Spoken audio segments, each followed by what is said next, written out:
Hey guys, doing an audio check.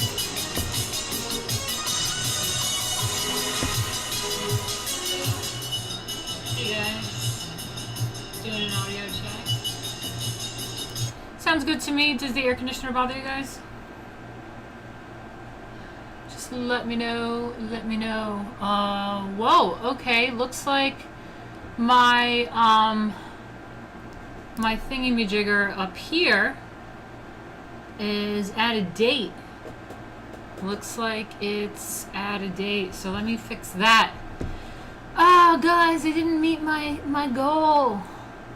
I only hit 45%. Shit. Alright, let's see if I can hit 300 this week. I really need more than that, though. So let's see.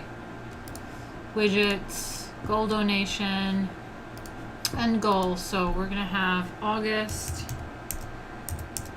What's today? The 23rd to the 29th. And I'm just putting that in because why not? Let's try to make something happen here. So it's the 8, 20, let's do 30, 22. All right, new goal. New goal set. Let's try to make that happen. You guys can always help contribute to the stream by going to streamlabs.com/Martina Markota TV. So get out your spliffs. Get out a drink. I am drinking water with lemon juice in it. Some ice.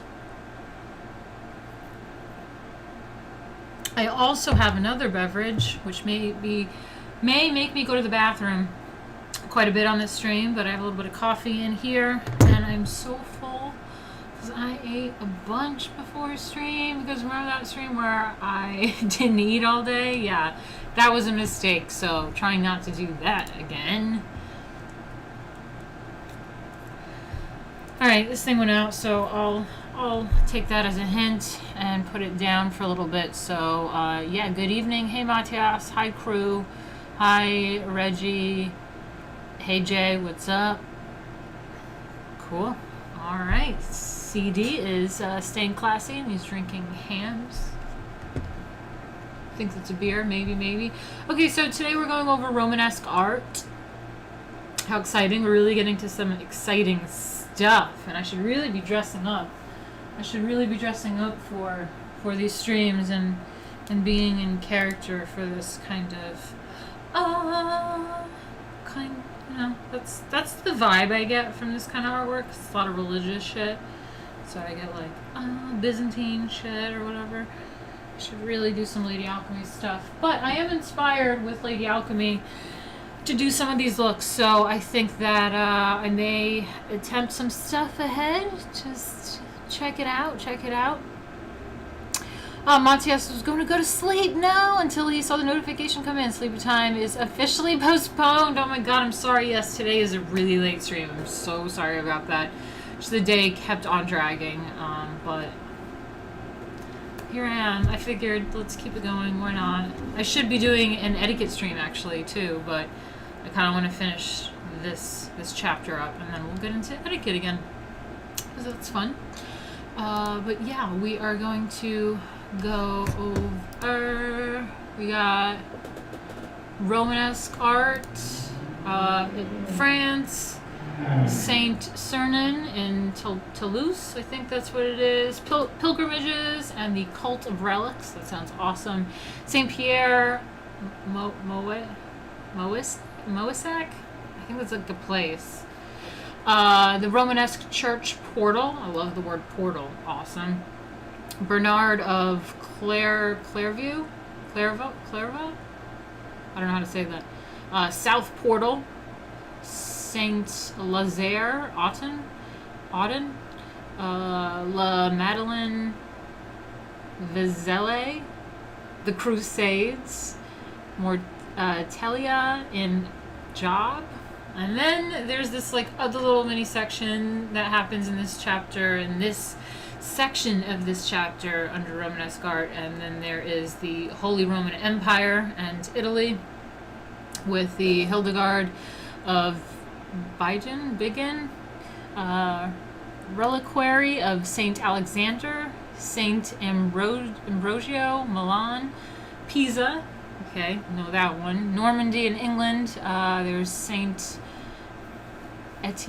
and I don't know how to say these things, but Caen, Saint, I don't know, Durham Cathedral, Bayeux Tapestry, and the Bury Bible, and Eadwine Psalter. Okay, alright, well, that's that. What is your crusade? That's right, Jay. What is your crusade? I may turn off this air conditioner. It's getting a little cold for me. Come on.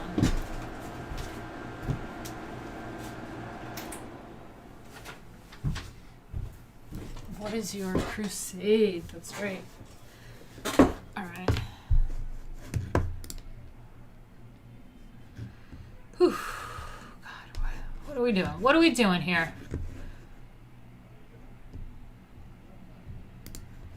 Okay, let's do a share screen situation, and I'm not prepared because what I wanted to do was have the pictures prepared for you. I didn't do that. Sorry about it.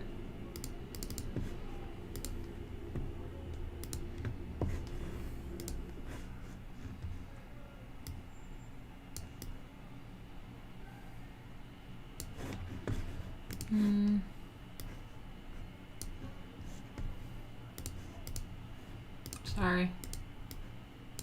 I'm just sorting this page out for you.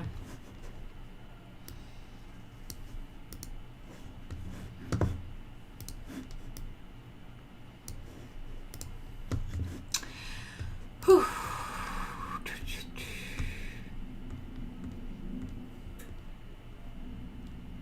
I don't know if we're going to be able to get through all this. It's a lot. I feel like my throat is like closing up. I don't know why. Oh yeah, we went through this. Okay, now we're at the Romanesque Art. Oh, I have to fix myself. I am really disoriented in this situation.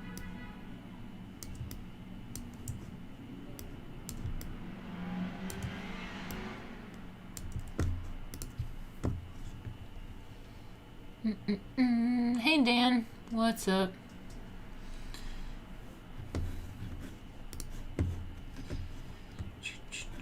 Okay, let's zoom in. So the Romanesque era is the first since archaic and classical Greece to take its name from an artistic style rather than from politics or geography. That's true. The Romanesque era is the first since archaic and classical Greece to take its name from an artistic style rather than from politics or geography. Unlike Carolingian and Autunian art named for emperors, or Hiberno-Saxon art, a regional term, Romanesque is a title art historians invented to describe medieval art and architecture that appeared Roman-like. Architectural historians first employed the adjective in the early 19th century to describe European architecture of the 11th and 12th centuries. Scholars noted that certain archaeological elements of this period, principally barrel and groin vaults based on the round arch, resembled those of ancient Roman architecture. Thus, the word distinguished most Romanesque buildings from earlier medieval timber-roofed structures, as well as from later Gothic churches with vaults resting on pointed arches. Okay. Scholars in other fields quickly borrowed the term. Today, Romanesque broadly designates the history and culture of Western Europe between about 1050 and 1200. During the 11th and 12th centuries, thousands of ecclesiastical buildings were remodeled or newly constructed. Let me just look up what that means, okay? Let's just see what we have here.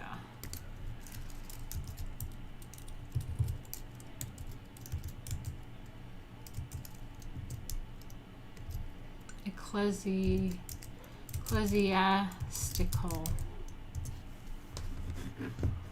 Ecclesiastical. Ecclesiastical. Relating to the Christian church or its clergy. Ecclesiastical. Ecclesiastical. Ecclesiastical. Ecclesiastical. Ecclesiastical. Okay.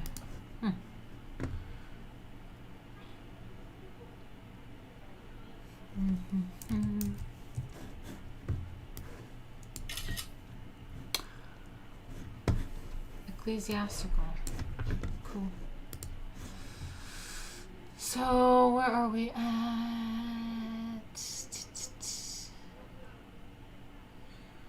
Okay, during the 11th and 12th centuries, thousands of ecclesiastical buildings were remodeled or newly constructed. This immense building enterprise reflected in part the rise of independent and increasingly prosperous towns during the Romanesque period.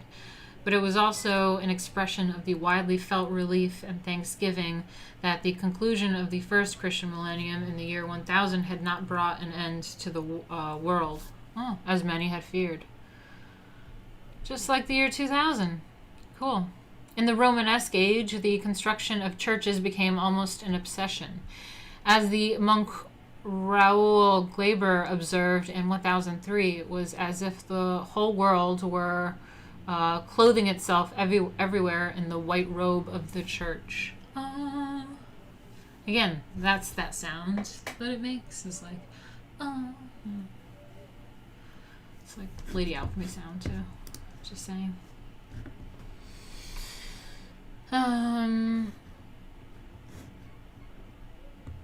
Matteo says, honestly, not sure if I prefer the vengeful God from the Old Testament or the benevolent God from the New Testament. Good question. Good question.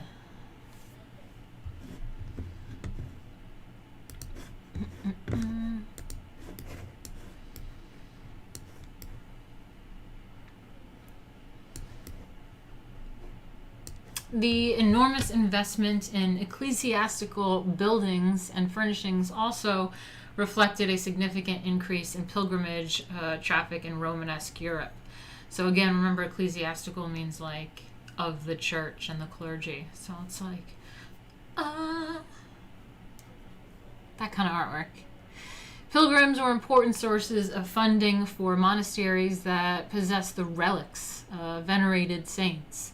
The clergy of the various monasteries vied with one another to provide magnificent settings for the display of their relics. Justification for such heavy investment to attract donations could be found in the Bible itself. For example, in Psalms 26:8, Lord, I have loved the beauty of your house and the place where your glory dwells. Traveling pilgrimages fostered the growth of towns as well as monasteries. Pilgrimages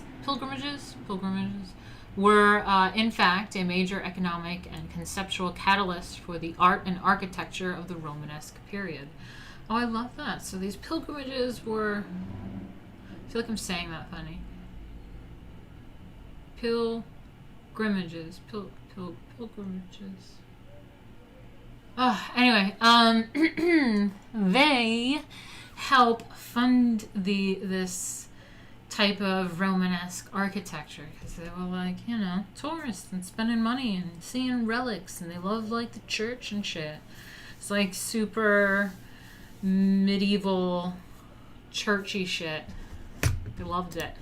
Pilgrims and whatnot. My FPF? What is that?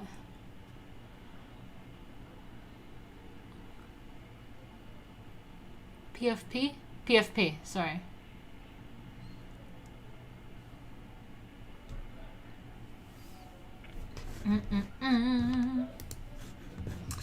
Oh no, what'd I do?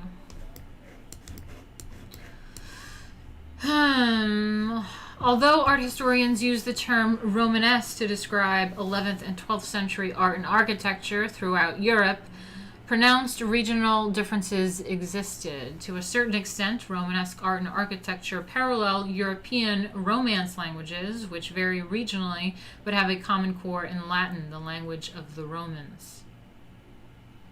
Oh, well, now it makes sense, yeah. Romance has, like, Rome in it. Wow. Interesting. Romance. Rome. I like it.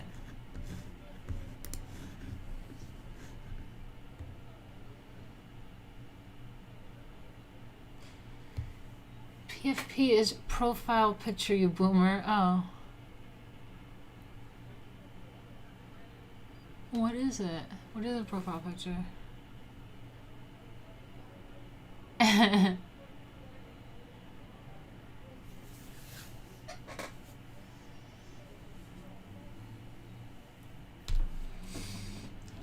Did I watch that thing? I knew you were gonna ask me. I forgot who asked me, and I forgot what it was. But I do have some screen caps from streams that I have to go through, and I really wanted to make sure that I follow through with the comments. And there you are again, and I screen capped it yet again. But I'm actually totally going to probably watch it tonight because I've really been into, like, what do I put on YouTube, like, in the background when I'm, like, doing my makeup or cleaning or something. And, I kind of been getting into, like, some conspiracy theories, so that would be another good thing to just, like, put on whenever I'm, like, I don't know what to put on YouTube or whatever. So thank you. Sorry about that. I promise I will watch it, and I'm totally into it. But today, when I was doing my makeup, getting ready for the stream, I was watching, what is it, the Mud Flood? The Mud Flood, the Tartarian thing? Yeah, it's crazy. I kind of love all that stuff. It's amazing.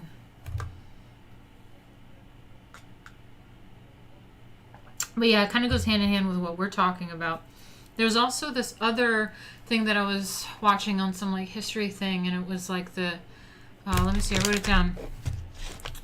Angkor what?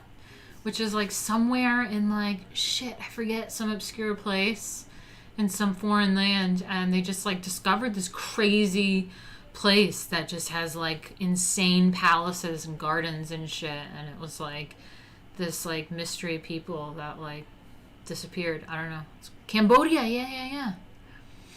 Thanks, guys. See, I mean, you guys know about shit. I love you guys. It's great. You guys love it. I love it. I love you guys. It's great.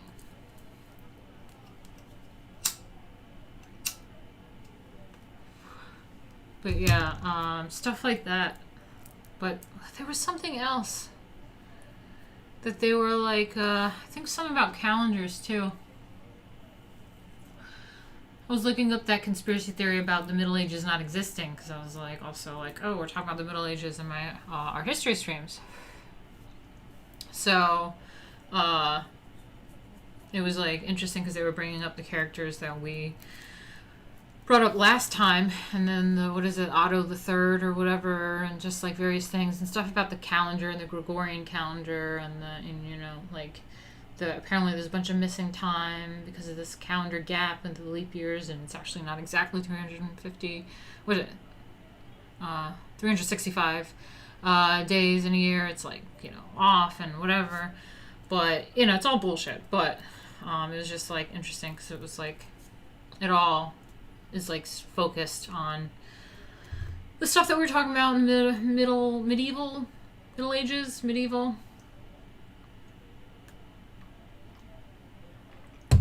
So it was cool.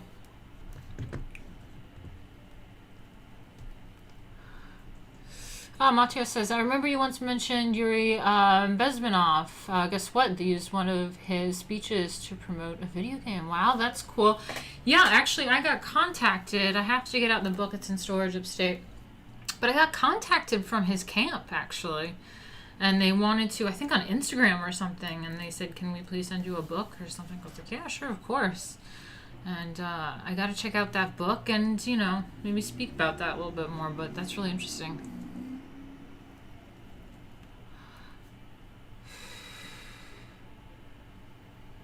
Also, when you watch that thing, watch the History of Rome playlist, though, because it's in order. Okay. I'll make a note of that.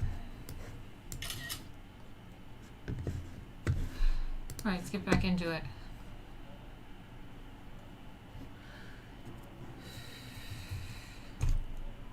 Okay, so France. Some of the most innovative developments in Romanesque architecture and architectural sculpture occurred in France. I love France. I don't care what anyone says.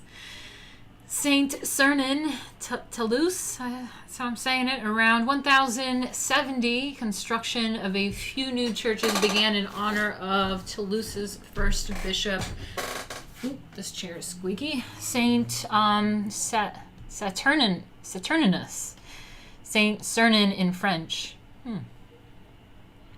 Large congregations were common at the southwestern French shrines along the pilgrimage routes to Santiago de Compostela in Spain, and the unknown architect designed Saint-Sernin to... Ooh, shit, what am I doing? To accommodate them. The grand scale of the building is apparent in the aerial view. Let's check that out. 614. Oh. 614. This is the aerial view. Let me get this on a screen for you guys.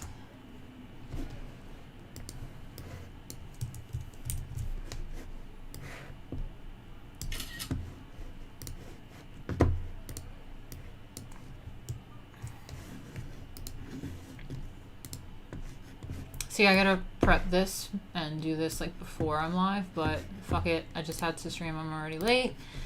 But next time, hopefully I can be more prepared for you guys.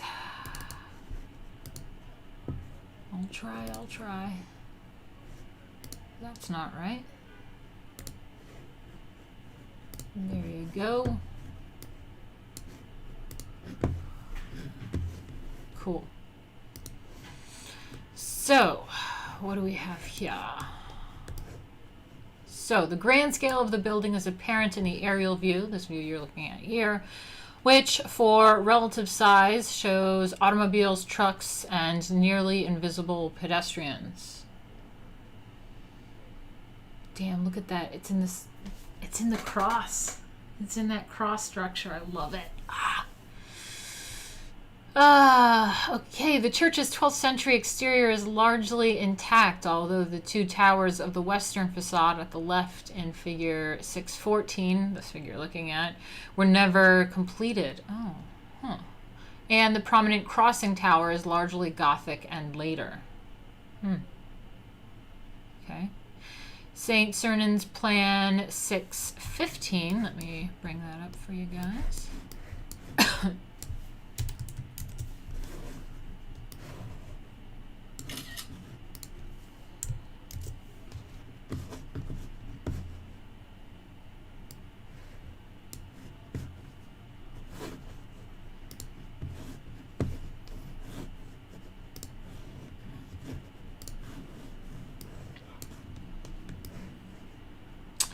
Saint-Sernin's plan is extremely regular and geometrically precise. The crossing square, flanked by massive piers and marked off by heavy arches, served as the module for the entire church.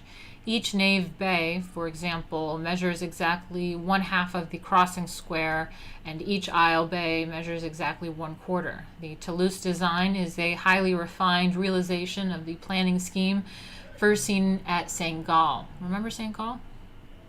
But the Toulouse plan differs in significant ways from the design of earlier monastic churches. It exemplifies what has come to be called the pilgrimage church type, one intended to provide additional space for curious pilgrims, worshippers, and liturgical processions. To achieve this expansion, builders increased the length of the nave, doubled the side aisles, and added a transept and ambulatory with radiating chapels housing the church's relics so that the faithful could view them without having to enter the choir where the main altar stood. Saint-Sernin also has upper galleries or tribunes over the inner aisle and opening onto the nave. Which one? Okay, so figure 616.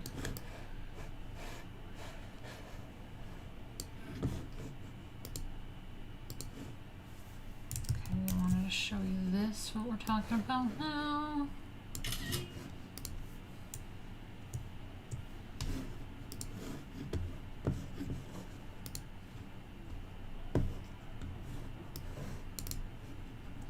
Alright. Cool.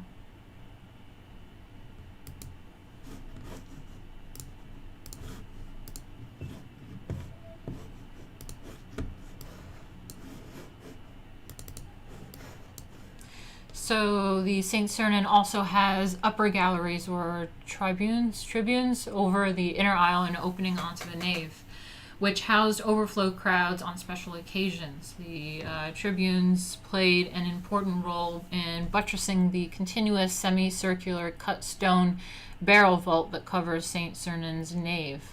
Groin vaults, indicated by X's on the plan. Let's just go back to the plan for a second. Oh no.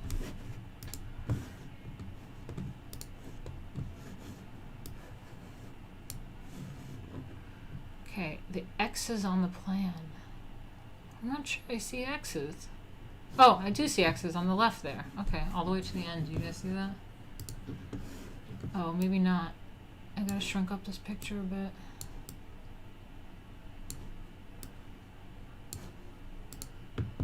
There you go.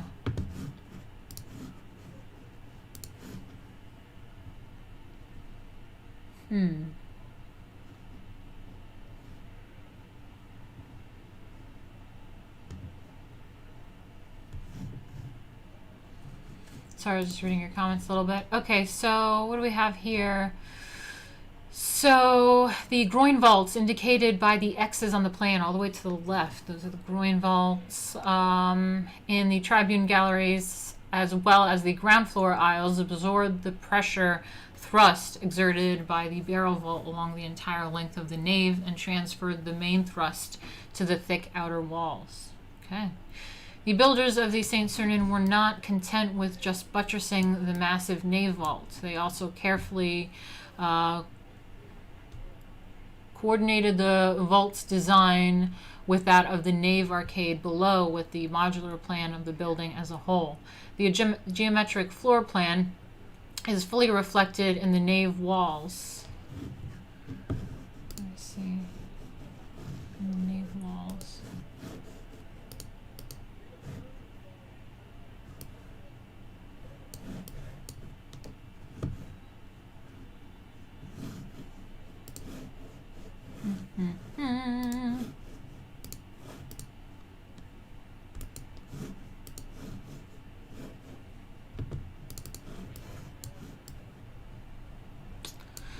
Okay, so the geometric floor plan, let me make sure you guys see everything I can. The geometric floor plan is fully reflected in the nave walls, where engaged columns embellished with piers marking the corners of the bays. Architectural historians refer to piers with columns or pilasters attached to their rectangular core as compound piers. At Saint-Sernin, the engaged columns rise from the bottom of the compound piers to the vault spring, the lowest stone of the arch, and continue across the nave in transverse arches. As a result, the Saint-Sernin nave seems to be composed of numerous identical vertical volumes of space placed one behind another, marching down the building's length in orderly procession. Saint-Sernin's spatial organization corresponds to and renders visually the plan's geometric organization. This rationally integrated scheme, with repeated units decorated and separated by moldings, had a long future in later church architecture. Saint-Sernin's stone vaults provided protection from the devastating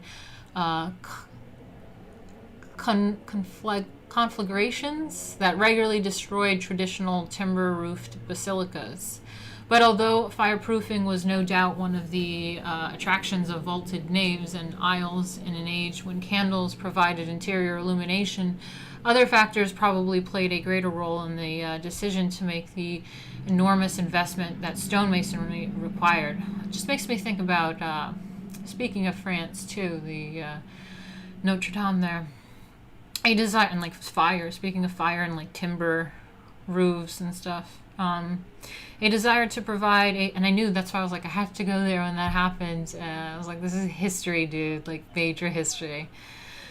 A desire to provide a suitably majestic setting for the display of relics and the competition for pilgrimage traffic and the donations pilgrims brought with them, as well as enhanced acoustics for the Christian liturgy and the music that accompanied it, probably better explain the rapid spread of stone vaulting throughout Romanesque Europe. Some texts of the time, in fact, comment on the wondrous visual impact of costly stone vaults. Okay. Well, then, let's just go back up for a second. And we are going to look at my screen for a second, I think. No.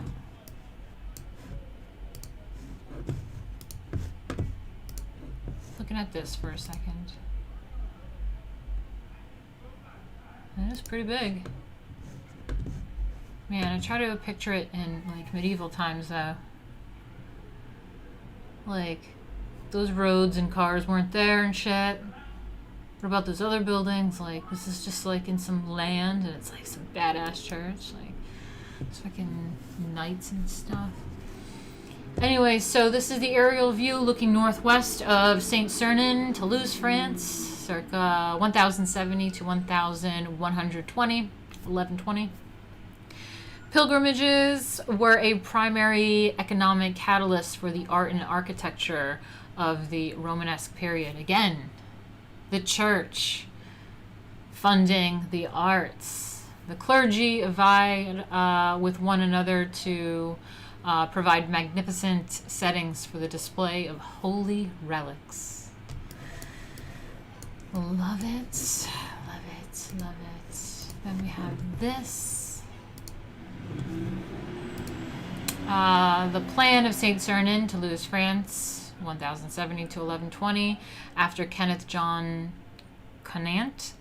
Increased traffic led to changes in church design. Pilgrimage churches such as Saint-Sernin have pilgrimage churches. This is the type of like church architecture design, is like pilgrimages. They funded it. It was like, that's what it was all about. It was like hardcore medieval pilgrims and shit, holy relics. It was just pretty badass. Like, I love it.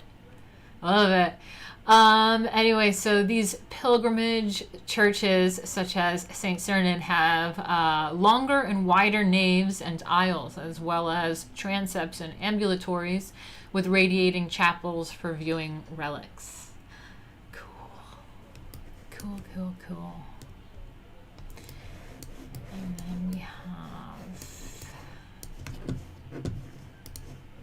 this guy. This is the interior of Saint-Sernin, Toulouse, France. Let me just make sure you guys can see it. Yep, okay. 1070 to 1120. Saint-Sernin's groin-vaulted tribune galleries housed overflow crowds and buttressed the stone barrel vault over the nave.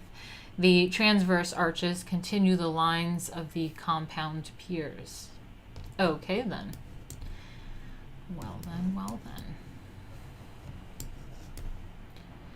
Okay, so now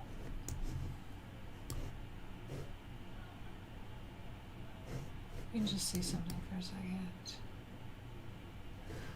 Maybe you can just look at this thing with me, a read along. Let's do a read along. That's what we're gonna do right now. Let me just check in on you guys real quick as well. How are we doing? Yeah, sadly Paris now isn't even religious. If anything, it's anti-religion. That's true. when I talked to a lot of the people on the streets, they were very upset about the Notre Dame Cathedral, but that's because it wasn't necessarily religious to them. They were just devastated because it's like part of their city. It's their history. It's their culture.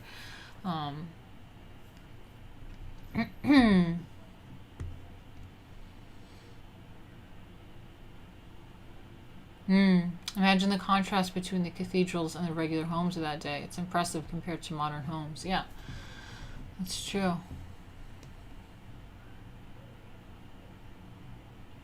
Dan says, as a stonemason looking at those arches, it would take months for me to build just one of them. Wow, thanks. Cool. Thanks for that. Thrust, thick walls, groin vault. I apologize for my immaturity. I mean, it's a sexy stream, man. It's a sexy stream. We're talking about thrusts and groin vaults and thick walls, all sorts of sexy things in here. Take back architecture. Yeah. I love the math in that old architecture, says Dan. Yeah. The exponential patterns. The great cathedrals took very long time to complete. Thanks, Reggie.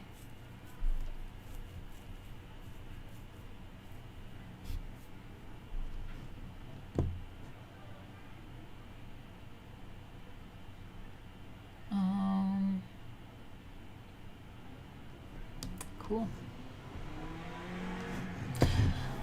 All right, let's get back to it. Hey, Hard Chronic, nice to see you. What's up? What's up? Let's just catch up to where we're at. All right, so yeah, that side. Let's see. We went over the Saint-Sernin, and now we're gonna go through the. Oh, see, I knew I made a typo somewhere. There it is. Polgrimages, and the cults of relics. It sounds cool. I'm gonna struggle saying it. Yeah. I'm gonna struggle saying it. But the cult of relics, let me make sure you guys see that. Okay, you're good. The cult of relics was not new to the Romanesque era. For centuries, Christians had traveled to sacred shrines housing the body parts of or objects associated with the Holy Family or the saints. The faithful had long believed that bones, clothing, instruments of martyrdom, and the like had the power to heal body and soul. The veneration of relics reached a high point in the 11th and 12th centuries. Sounds pretty dope. In Romanesque times, pilgrimages was the most conspicuous feature of public devotion, proclaiming the pilgrims' faith in the power of saints and hope for their special favor. The major shrines, St. Peter's and St. Paul's in Rome, and the Church of the Holy Sepulchre in Jerusalem, drew pilgrims from all over Europe. To achieve salvation, Christians braved bad roads in hostile wilderness infested with robbers who preyed on innocent travelers. The journeys could take more than a year to complete. Sounds pretty fun. When they were, it took more than a year to complete when they were successful. People often undertook pilgrimage as an act of repentance or as a last resort in their search for cure for some physical disability. Hardship and austerity were means of increasing pilgrims' chances for the remission of sin or of disease.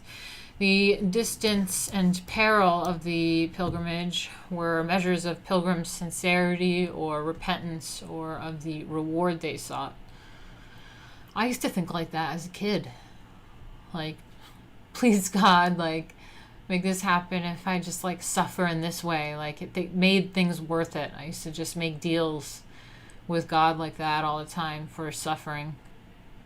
I would accept suffering for, like, a conclusion for something. But, yeah. Huh, that's interesting. It's probably the Catholic in me raised that way.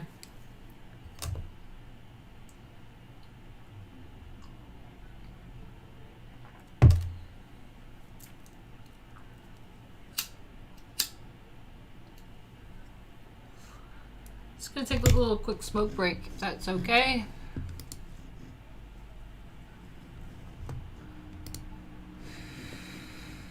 Here's the deal, God. Yeah, I know. I mean, it's probably not like the best like concept, but when you're a kid, like that's just what you did. But it was also a way of like, you know, dealing with suffering.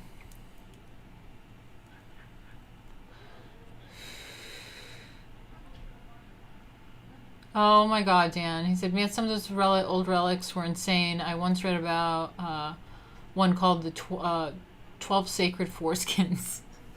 There's one that's like the hand, and it's in that hand that's in the meme in that, like, I don't know, movie where it's like the infinity, something infinity. That's like a real thing. That's a relic. Let me bring that up, actually. I asked God for some Hot Wheels as a kid, didn't get them. Let me see. I don't know what it's called, guys, if you could help me out, because I don't know these nerdy things. That hand. Is it called the Infinity Hand? Should I Google that?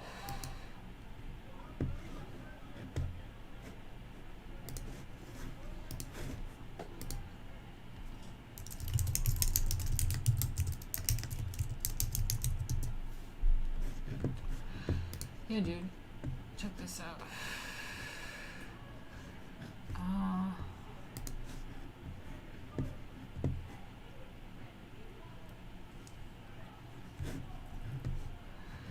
Yeah, so it's the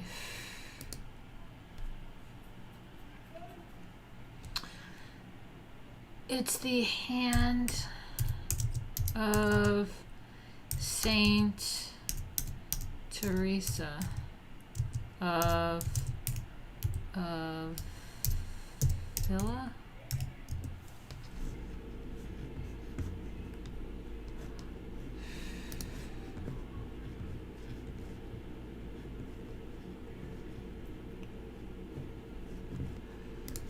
I want to know about the hand.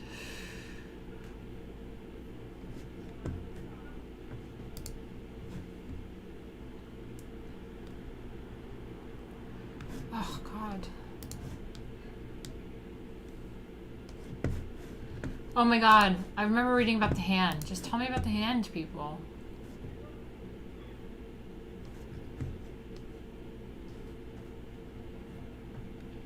Oh my God. I used to be able to find shit about the hand. Where is this hand?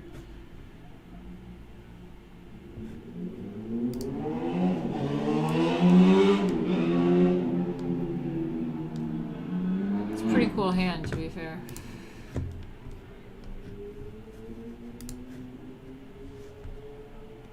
I don't want to read it off Reddit. That's retarded.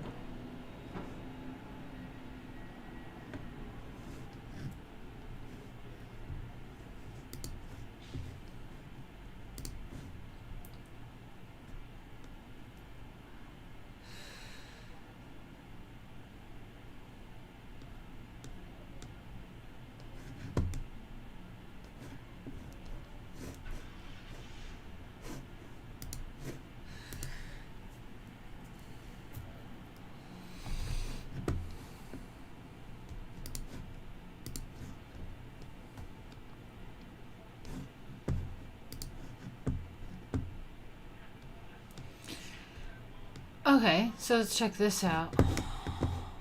Oh my God.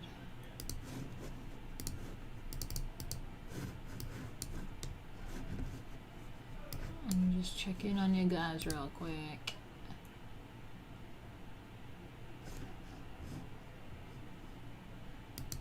Okay, so just pause for a moment and take in the monumental amount of time and resources that have been marshaled to bring the Marvel comic universe to life on the big screen. It's consumed more than a decade to produce 22 movies.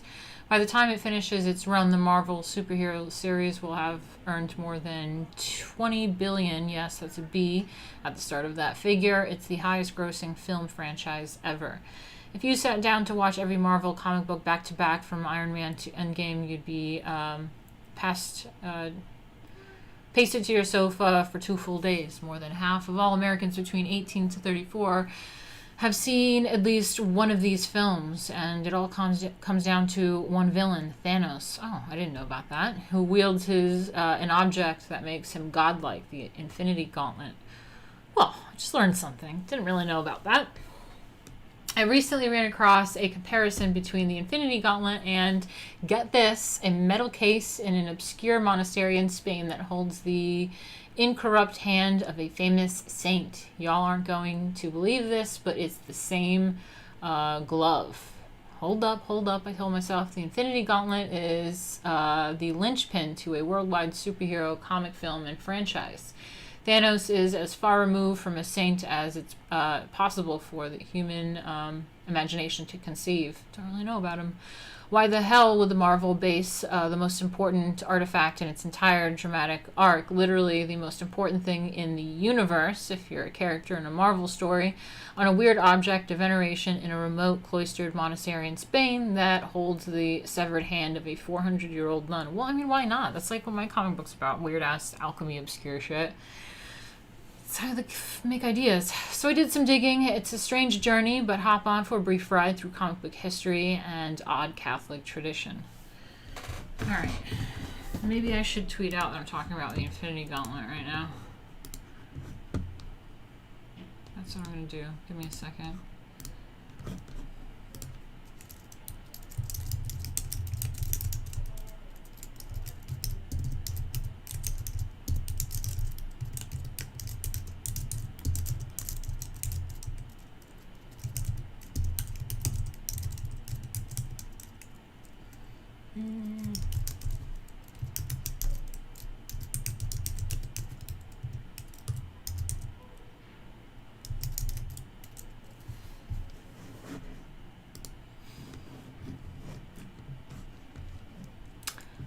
Okay, sorry, where was I? Let me just check in on you guys. Catholic Church hunts down demons in real life. One can be canonized without performing verifiable miracles. And yeah, you see a lot of biblical references in Hollywood and places where it doesn't seem they should be. Yeah, I mean, these are great lores. These are archetypal, characters. It's like best drawing from real life with these things.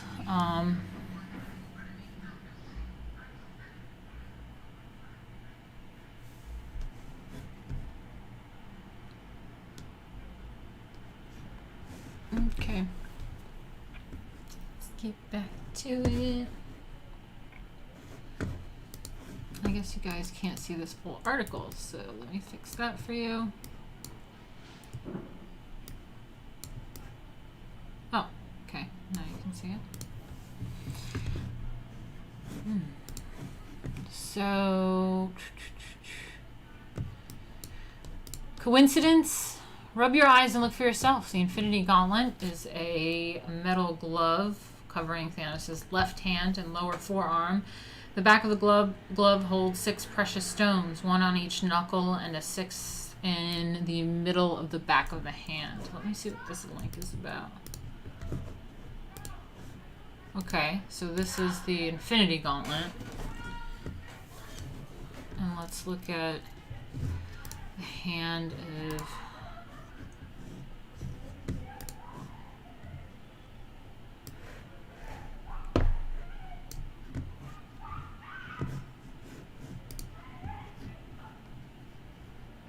Oh my god, it's just taking me in circles, man.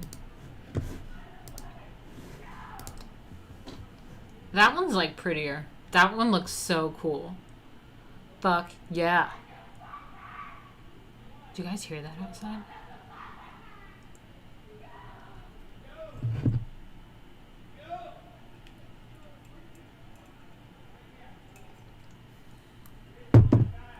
Okay. Okay, and that's the other one. So you see how there's like the thing in the middle of the hand? An oval there, and then like stones on each knuckle, and it's like metallic. I don't know. I think that one looks cooler. Just saying. Okay, so it's a metal glove covering Thanos' left hand and lower forearm. The back of the glove holds 6 precious stones, 1 on each knuckle, and a 6th in the middle of the back of the hand. The severed and incorrupt left hand... What's happening out there?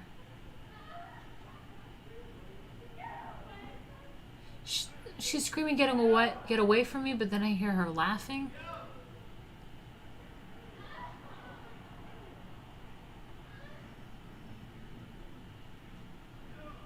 She sounds like she's like moaning in pain now. Guy saying yo. Okay, anyway. So...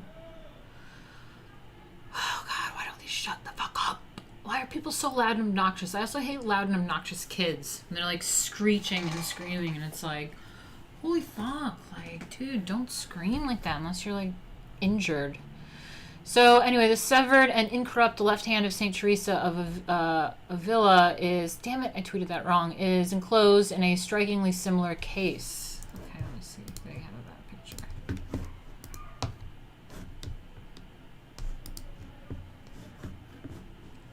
Cool.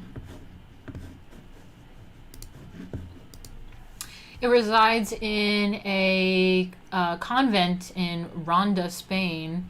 And as you can see, it is metal of the same hue as the gauntlet and also extends past the wrist.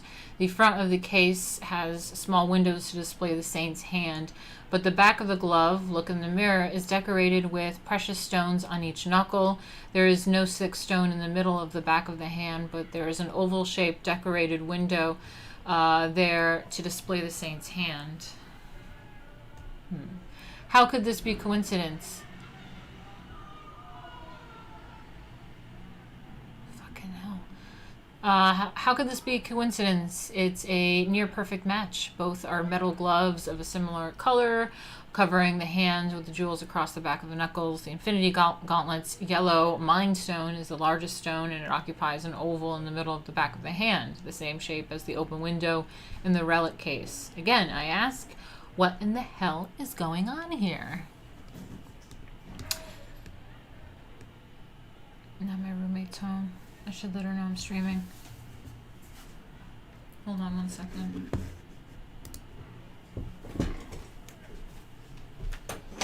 Hey. Hey. Just letting you know I'm streaming. Almost done now. Oh, okay. What? With your keyboard?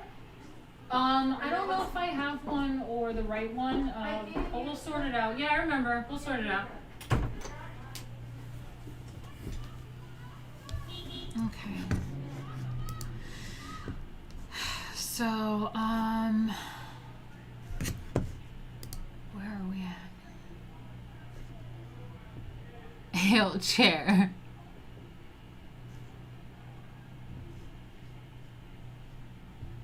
Guys, don't forget to contribute if you want to help me reach my goal. It's been a really, really rough month, so it would help me out a lot if you could go to streamlabs.com/Martina Markota TV.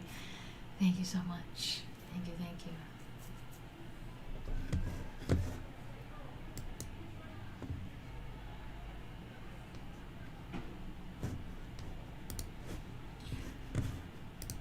Okay, so what does this mean? Maybe nothing. It's possible that somewhere along the way, a Marvel comic illustrator needed an idea for a funky glove and found his image. That theory, though, is really hard to imagine. It's difficult to find a good photo of the relic online now. The gauntlet was drawn into a comic book before the internet existed. So the probability of an illustrator naturally coming across an image of this relic seems small. Oh, we got a new subscriber. Welcome, yay, cool. You know what? New subscribers is awesome. Got to build the channel. I think we have something really fun going on here. We get to look at cool art history, different types of stuff like the etiquette things I think are pretty fun. I don't know about you guys, but fun things. So, awesome. Spread the word, know what I mean? Okay, so where are we at? Yeah, so the probability of an illustrator naturally coming across the image of this relic seems small, but they start to increase when you factor in that the Marvel comic illustrator who created Thanos and the Infinity Stone, Jim Starlin, was raised Catholic and educated at a Catholic elementary school. In fact, there was a parish named after St. Teresa of Avila on the same side of Detroit as the area Sterling grew up in Berkeley. Okay, so the Infinity Gauntlet illustrator was Catholic, and perhaps maybe somewhere in his background he learned about St. Teresa of Avila. Maybe he goes to the parish or school named after her, and something about her story, some odd, gruesome, strange detail like the fact that her hand was removed from her body and put on display, sticks in his imagination and surfaces years later. Maybe. The timing, though, seems confused. Starlin introduced Thanos as a character in 1973. Wow, cool. While the 6 Infinity Stones first appear in stories with Thanos in 1976. They don't come together in a glove until the Infinity Gauntlet series that started in 1990, specifically Silver Surfer number 44. See, I told you I did some digging. That's a long time for... Wait, I kind of want to see the images of this. That's a long time for an image or impression to rattle around in someone's brain.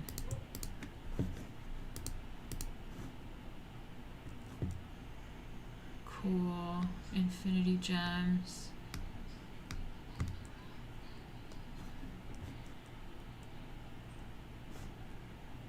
The 6 gems are mind, power, reality, soul, space, and time gems. Cool. Cool.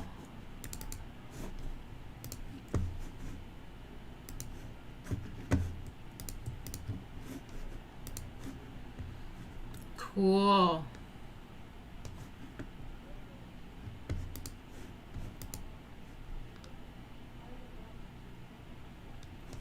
Fucking cool.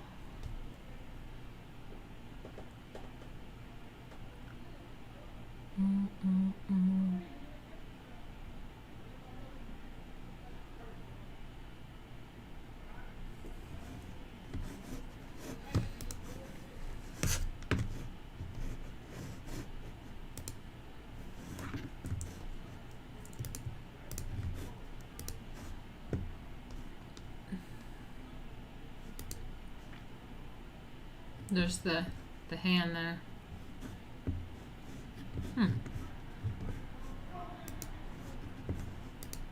Okay, but consider this, as though this deep dive couldn't get deeper or more strange. Saint Teresa of Avila is one of Spain's most famous saints, and Francisco Franco, the dictator who came to power in Spain in 1939, seized this relic during the Spanish Civil War. In fact, wait, let me just see what these are. Okay. Cool portrait, I like that.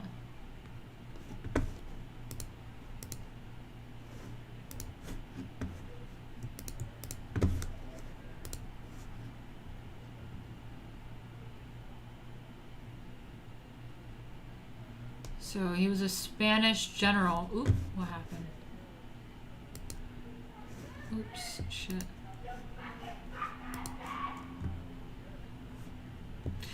So he was a Spanish general who led the nationalist forces in overthrowing the Second Spanish Republic during the Spanish Civil War, and thereafter ruled over Spain from 1939 to 1975 as a dictator. That's a long time. As a dictator, assuming the title Caudillo. This period in Spanish history, from the nationalist victory to Franco's death, is commonly known as Francoist Spain, or the Francoist dictatorship. Interesting. It's a nationalist. Cool. Cool. This is getting cool. So the dictator who came to power in Spain in 1939 seized this relic during the Spanish Civil War. In fact, he took it with him wherever he went and kept it by his bed. When he died in 1975, he was holding it in his hand. Wow.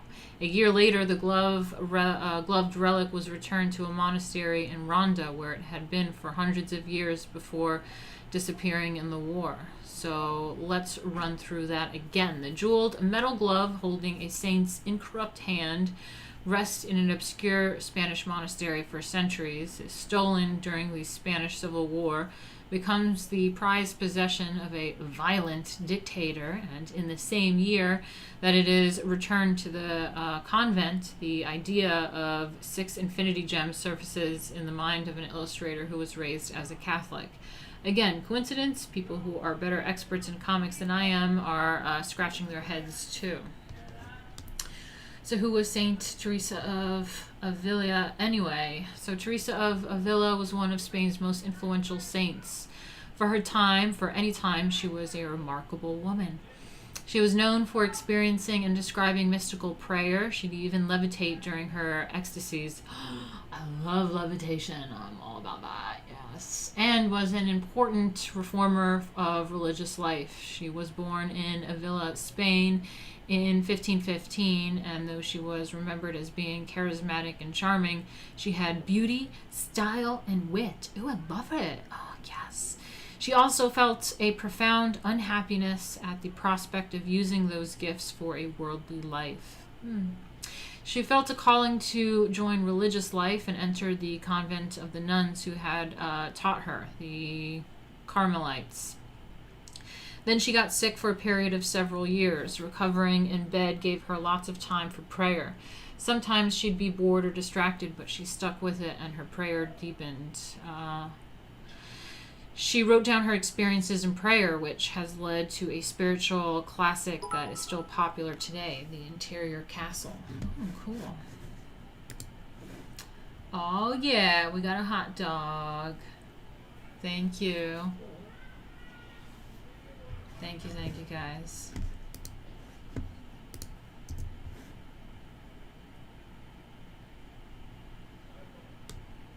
I don't know if she's gonna speak. She'll probably interrupt me in a few minutes, but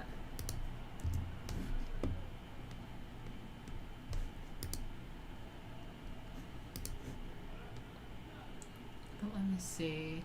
Keep up the good work, Martina. You are a real hip lady.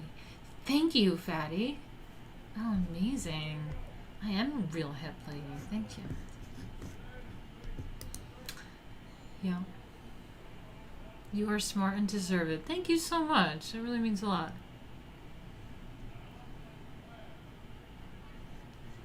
All right. Let's get back to it.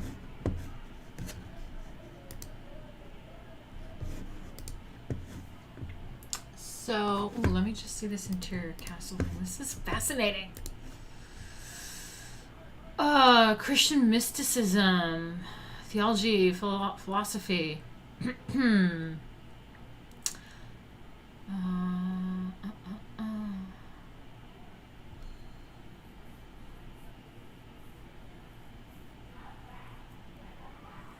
Okay, the work was inspired by her vision of the soul as a diamond in the shape of a castle containing 7 mansions, which she interpreted as the journey of faith through 7 stages, ending with union with God. Sounds like alchemy, because this is the 7 steps of alchemy, and there's a lot of depictions in alchemy of like going up to these 7 steps, and of course it's the union with God towards the end. Interesting.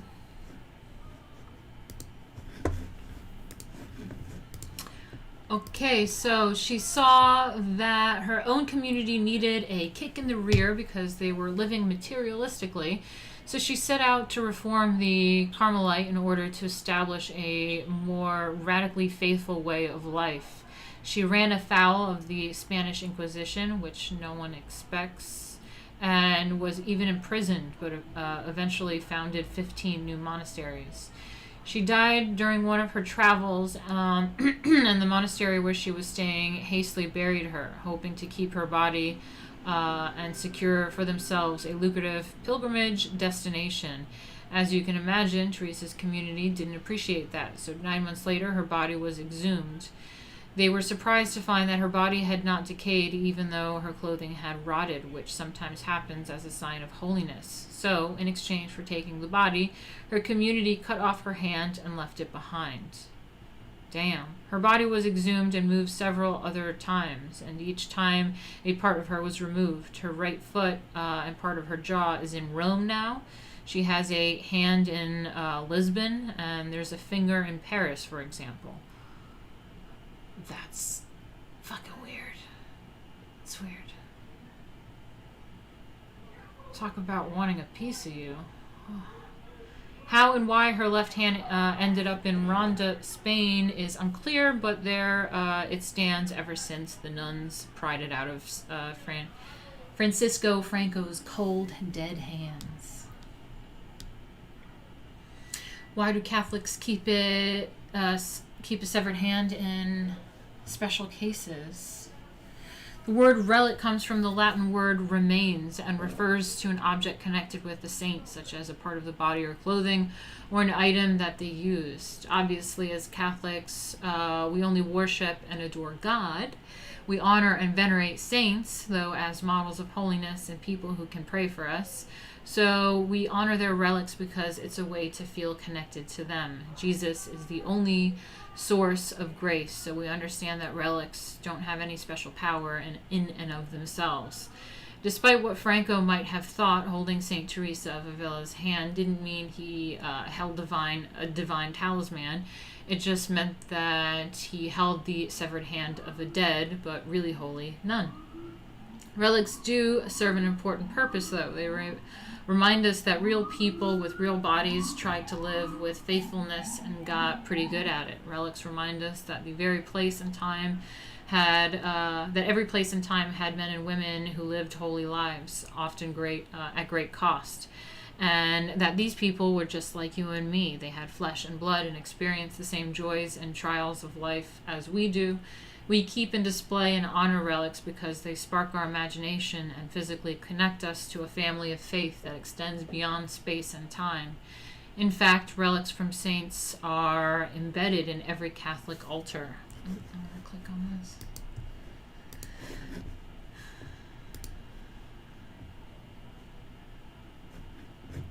Cool.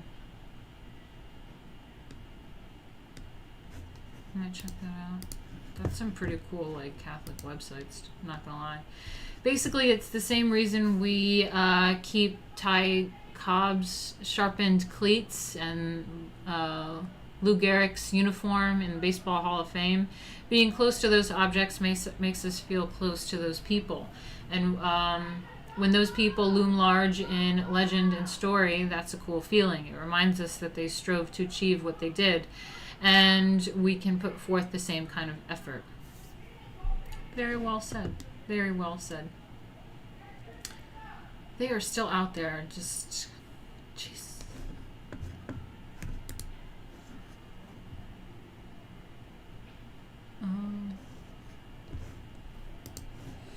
So what does that say? What does it say that the Infinity Gauntlet seems to be connected to this relic? I'm not Jim Starlin, though I did email him.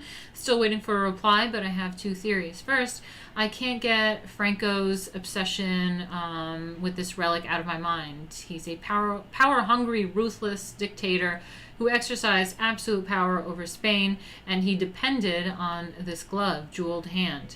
Was it a source of power? Don't be ridiculous, but it does sound a lot like Thanos. Second, while Catholics draw a line between worshipping relics and venerating or honoring them, there is something mystical about them.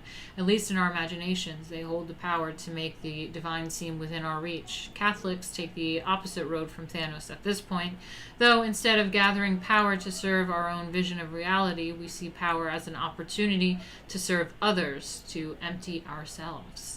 So where does that leave us? Your guess is as good as mine. It is a remarkable testament to storytelling that this dramatic universe has captured the imaginations of the planet in such a deep way. And it's a fun wonder about how the wayward events of history have crystallized to put St. Teresa of Avila's hand in the Infinity Gauntlet. I can't think of anyone more suited to wield it. See? That sound. It's like... It's a thing. Yeah, relics remind us that every place and time had men and women who lived holy lives, often at great cost, and that these people were just like you and me. Really nice. Oh, that's a really great article. I love it. Cool. Fuck yeah.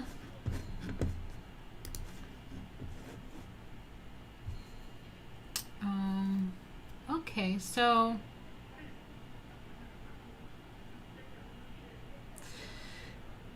yeah, I have to go to the bathroom, if that's okay with everybody. I'm gonna try to be quick, but let me see what sort of thing I can put on for you guys. Copyright free commercial. Let's see. Comic intro. Let's do that. Let me find it.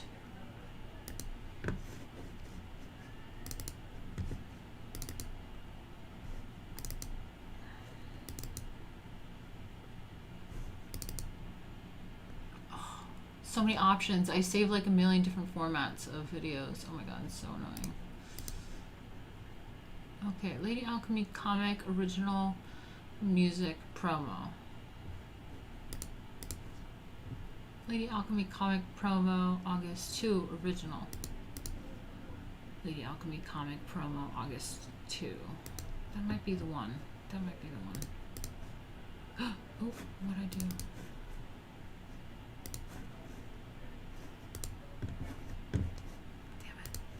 Sorry, give me a second, guys. I'm just boomering it up. My bad. I guess it doesn't really even matter. I'll just put that on. I just hate for it to be the wrong video. Loop it. Alright, see you in a few minutes.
Hey guys.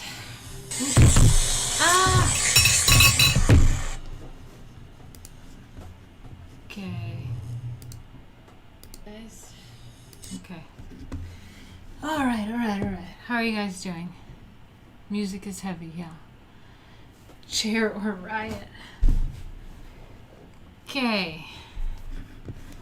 Well, we've been streaming for like an hour and a half, and we got a little sidetracked with this, but that's okay. Let's just get back to where we were. Now I have that music in my head, though.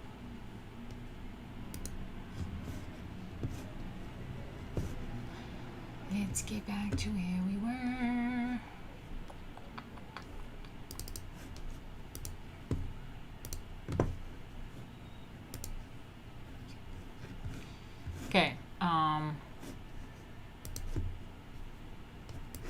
we were reading about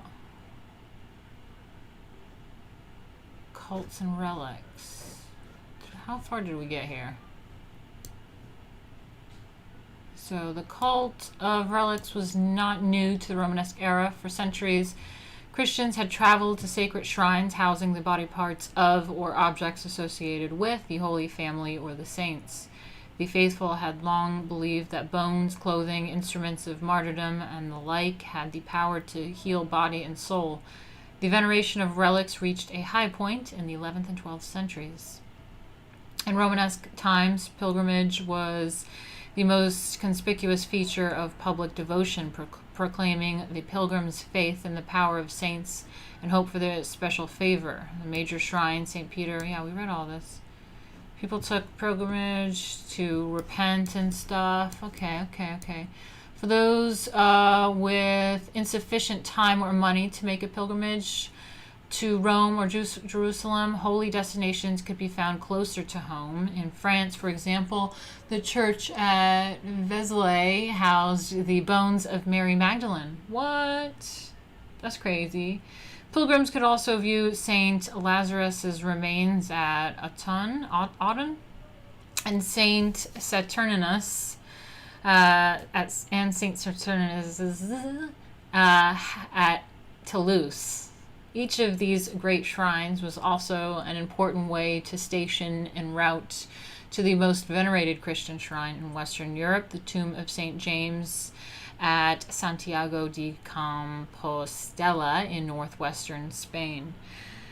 Large crowds of pilgrims paying homage to saints placed a great burden on the churches that stored their relics, but they also provided significant revenues, making possible the erection of ever grander and more luxuriously appointed structures. The popularity of pilgrimages led to changes in church design, necessitating longer and wider naves and aisles, transepts, and ambulatories, with additional chapels and second-story galleries. All right, so that's fun.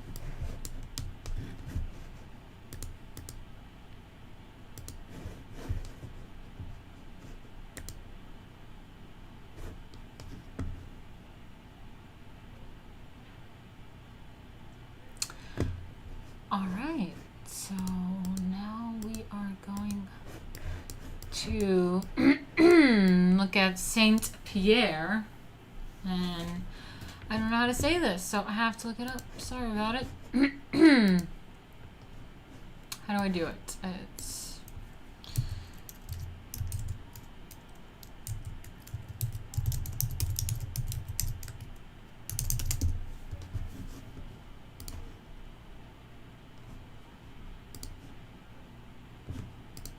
Moissac.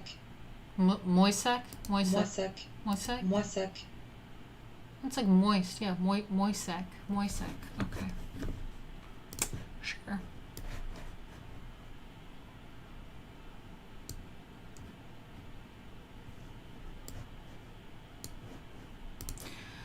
Moissac.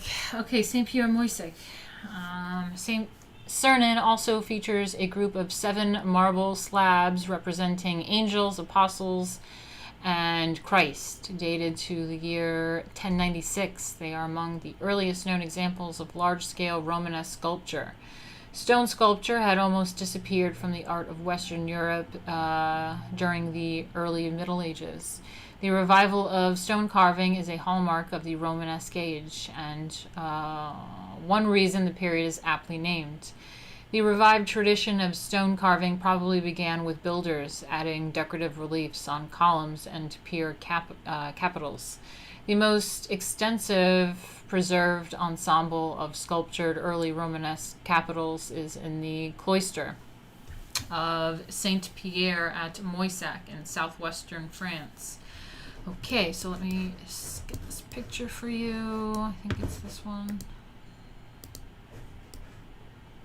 Where's the description for that guy? Am I going crazy or... Oh, no, does it belong with that? These are supposed to be separately named and described. Huh. That looks stunning, though. Love, love, love. I don't know why this isn't properly, like, addressed, this picture. Where's the description of this guy? Okay.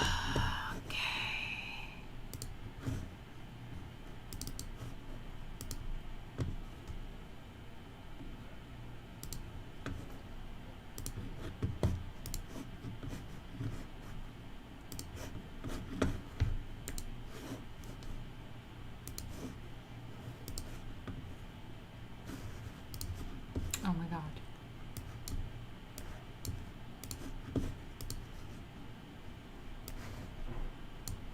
There you go.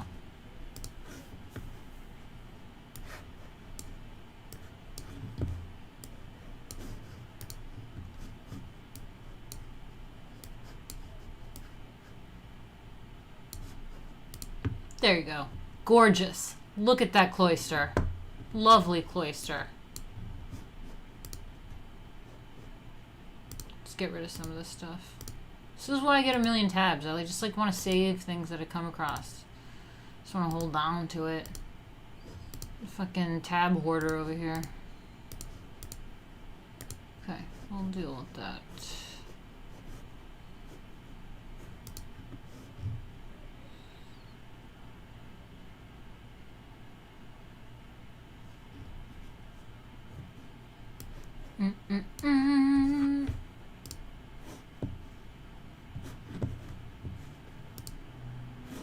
Oh my God, what did I do? So many things up on my screen. Okay. Here we go. Saint-Pierre, Moissac. So this is the most extensive preserved ensemble of sculptured early Romanesque capitals. It is the cloister of Saint-Pierre at Moissac in western France.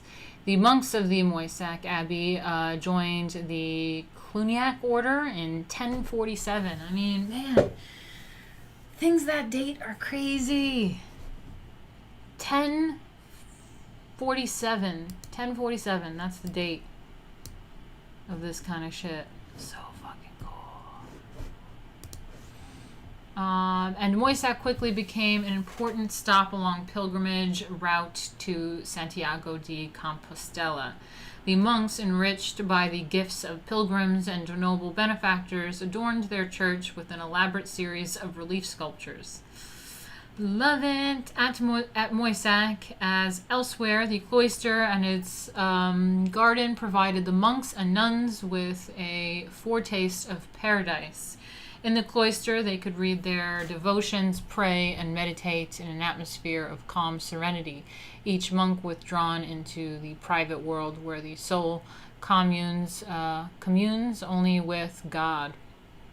Moissac's cloister sculpture program consists of large figural reliefs on the piers as well as historiated, ornamented with figures, capitals on the columns.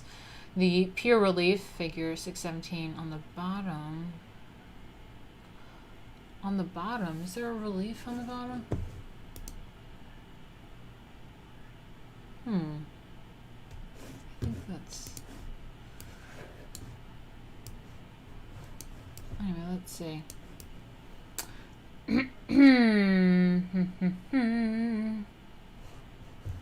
Cloisters. So the pier reliefs on the bottom portray the 12 apostles and the first Cluniac abbot of Moissac, Durandus, 1047 to 1072, who was buried in the cloister. Oh, I think we've moved on to the other picture. That's what they're talking about now. That wasn't properly explained. I think we're talking about this guy now. Check that guy out. Pretty cool.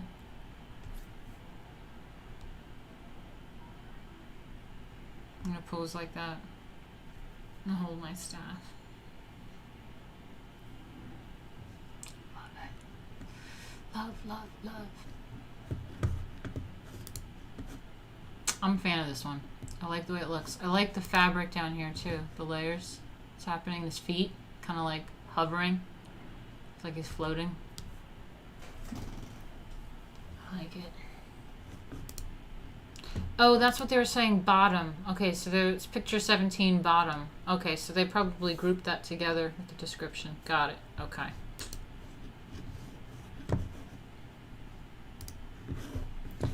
Cloister.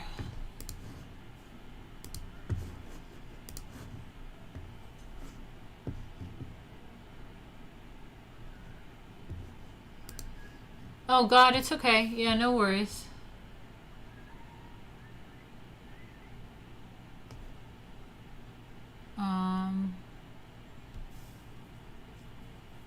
I don't know. Whatever. I don't know what you guys are fighting about.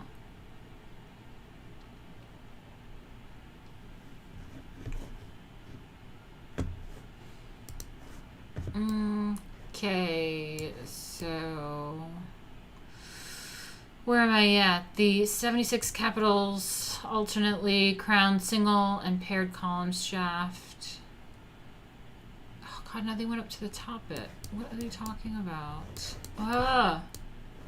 Okay, so this bottom figure, the pure reliefs, they portray the 12 apostles and the first Cluniac abbot of Moissac, Durandus, 1047 to 1072, who was buried in the cloister. The 76 capitals alternately crowned single and paired column shafts.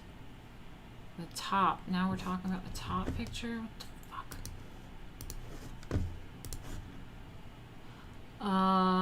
They are variously decorated, some with abstract patterns, many with biblical scenes or the lives of saints, others with fantastic monsters of all sorts.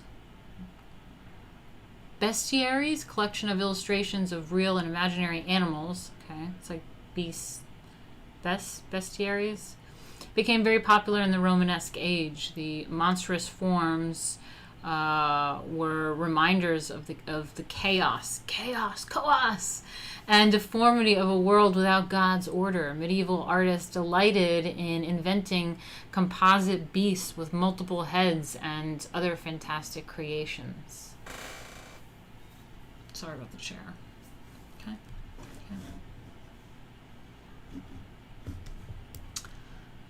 Okay.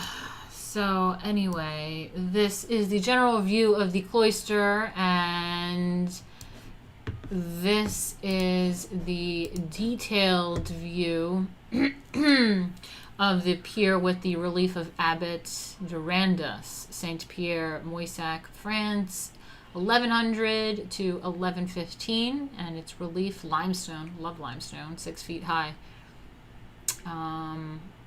Okay.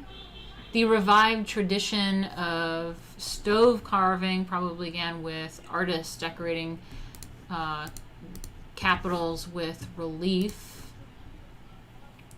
Most extensive preserved ensemble of sculptured early Romanesque capitals is in the Moissac cloister. The pier reliefs are early examples of large-scale sculpture.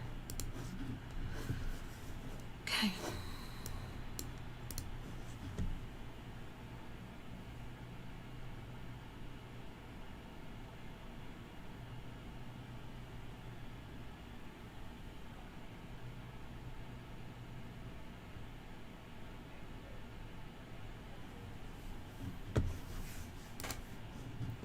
I don't know why fans get like all mean and nasty. Like, I don't know what I did. I'm just sitting here trying to like motherfucking stream some art history. I don't know what's going on.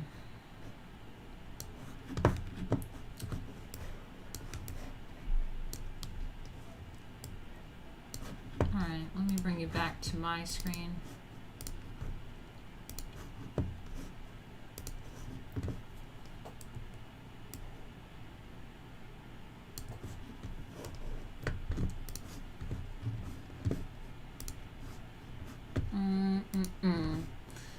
Let's see where we're at real quick here.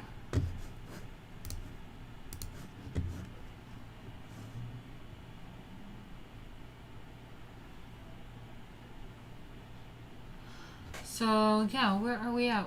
Oh god, we barely made a dent here. So we have the Romanesque. We just finished the Saint-Pierre Moissac, and we have the Romanesque church portal. That's what we're doing next. Wow, we have lots to go through. Getting hot again. Might turn the air conditioner back on. Moissac. Now I can't stop saying it. Moissac.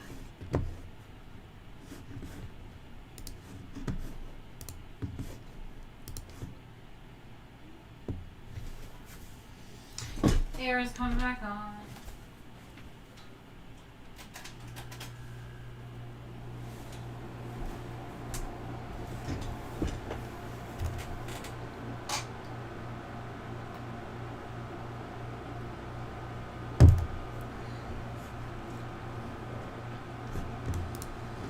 Okay.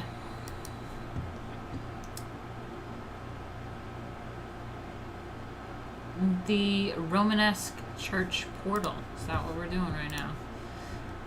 Love the word portal for a door. That's fantastic stuff. Love it.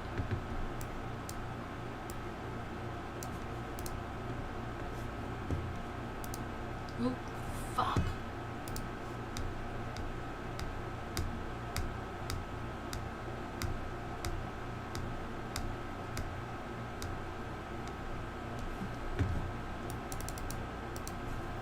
So, oh my god, what's happening?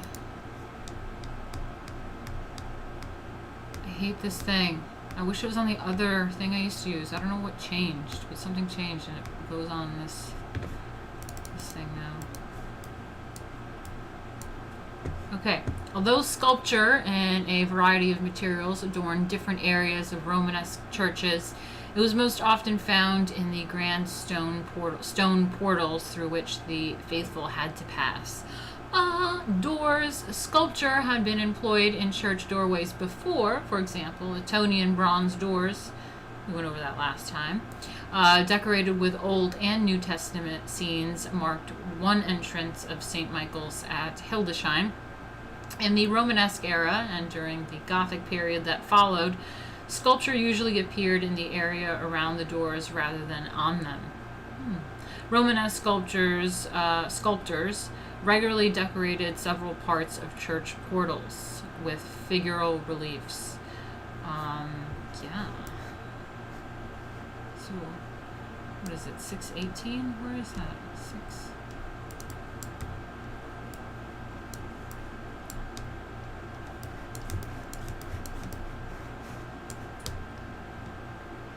Where? Oh my god. 619. Where's 618? Oh, this is 618. Okay. Oh my god.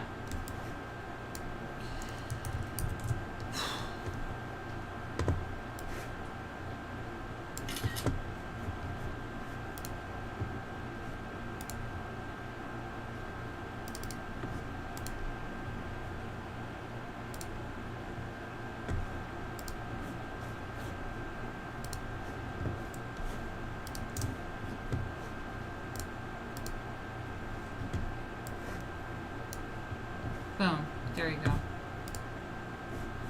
There you go. Get rid of this guy and that guy. Okay, so Romanesque sculptors regularly decorated several parts of church portals with figural reliefs. There's the tympanum, the prominent semicircular lunette above the doorway proper, comparable in importance to the triangular pediment of the Greco-Roman temple. So they're directing us to,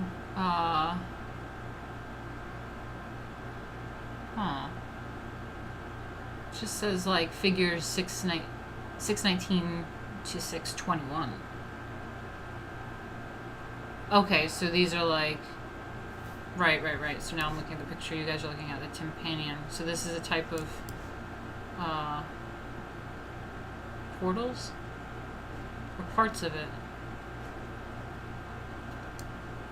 Because then we have Valsors, figure 621. Where's that? 621. Oh yeah, that's nice. I'll show you that.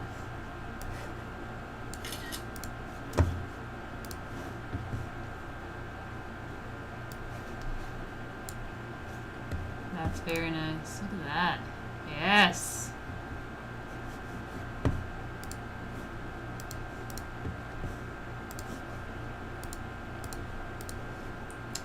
So, what am I reading about? So this is Vousssoirs. Valsors? The wedge-shaped blocks that together form the archivolts of the arch framing the tympanum. Okay.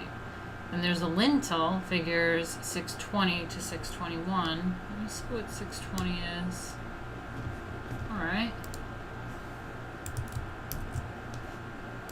They all look kind of the same to me, so let's see what they say about each one of these. What is this one? I like this one better.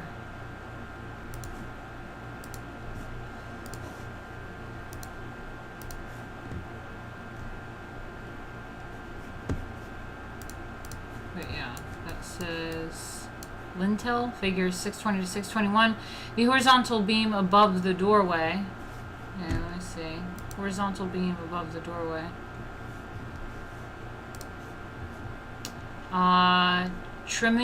Trimio, the center post 619. So that's this one. Yeah, it's this one. The center post supporting the lintel in the middle of the doorway. Okay, center post. Jambs. I like the name of that. Jambs. Tympanum. Archivolts. Oh, okay, so this is what we're talking about. Jeez, I'm so fucking retarded.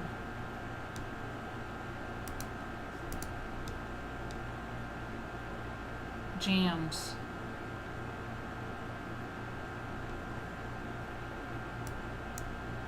Oh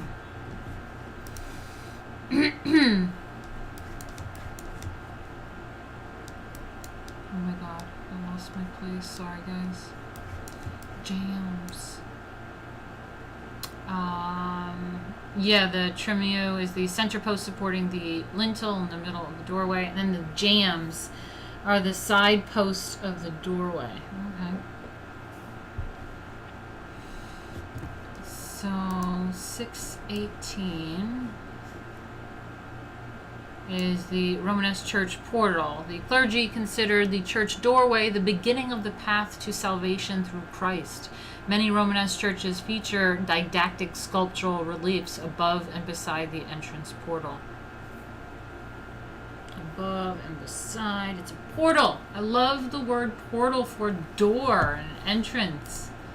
So fucking cool. Cool. Alright, so where are we at? Come back to me. Come back to me. We're here. We just went through that. Okay, yeah, they like to do beasts with multiple heads and stuff. So now we have Bernard of Clairvaux. Clairvaux? Can I say it like that, you guys think? Bernard of Clairvaux? Clairvaux. Historiated capitals were common in Cluniac monasteries. Many medieval monks, especially those of the Cluniac order, equated piety with the construction of beautiful churches having elegant carvings. But one of the founding principles of monasticism was the rejection of worldly pleasures in favor for a life of contemplation. Some monks were appalled by the costly churches being erected all around them. One group of Benedictine monks founded a new order at Sitio? Sorry, I don't know how to say it. In eastern France in 1098. It's Citeaux. I mean, French say things all crazy. I have no idea what that is. Whatever. The Cistercians, also called from the Latin name for Sitio, were Benedictine monks who split from the Cluniac order to return to the strict observance of the rule of Saint Benedict.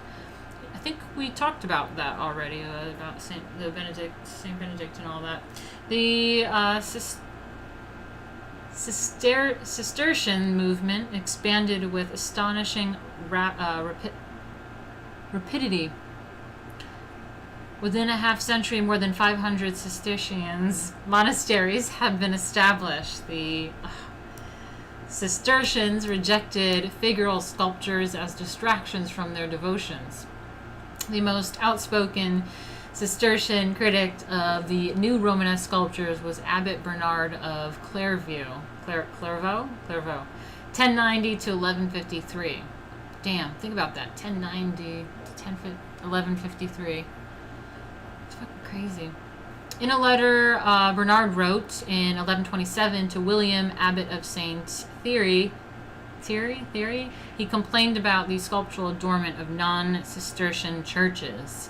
In the cloisters, so splendidful and astonishing a variety of monstrous forms is seen, that one would rather read in the marble than in books, and spend the whole day wandering at every single one of them than in meditating on the law of God. So being distracted by all the beautiful things and enjoying your splendors instead of like really devoting yourself. During the Romanesque period, stone sculpture also spread to other areas of the church, both inside and out. The proliferation of sculpture reflects the changing role of many churches in Western Europe. In the early Middle Ages, most churches served small monastic communities, and the worshippers were primarily or exclusively clergy. With the rise of towns in the Romanesque period, churches, especially those on the major pilgrimage routes, increasingly served the lay public. To reach this new, largely illiterate audience and to draw a wider population into their places of worship, church officials decided to display Christian symbols and stories throughout their churches, especially in the portals. See the Romanesque church portal above, and opening onto the town squares. Stone, rather than painting or mosaic, was the most suitable, durable medium for exterior decorative programs. So this is the south portal in Moissac. Okay. Very nice. This is the south portal in Moissac. Get you this picture.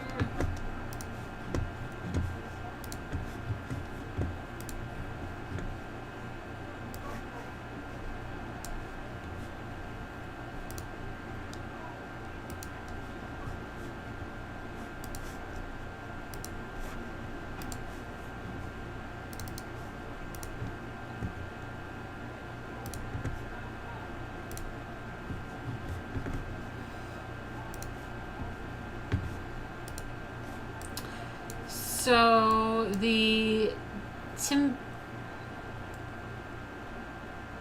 tympanum of the south portal, so that's what was it over here? What's the tympanum? Okay, so this bit, the tympanum. Yeah. That bit of the south portal of Saint-Pierre at Moissac. Let's see, that one. This one. Facing the town square depicts the second coming of Christ as king and judge of the world in its last days. Damn.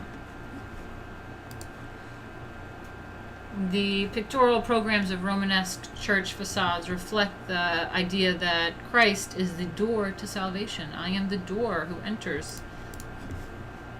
I am the door who enters. Who enters through me will be saved. John 10:9. As befits his majesty, the enthroned Christ is at the center of the mosaic tympanum.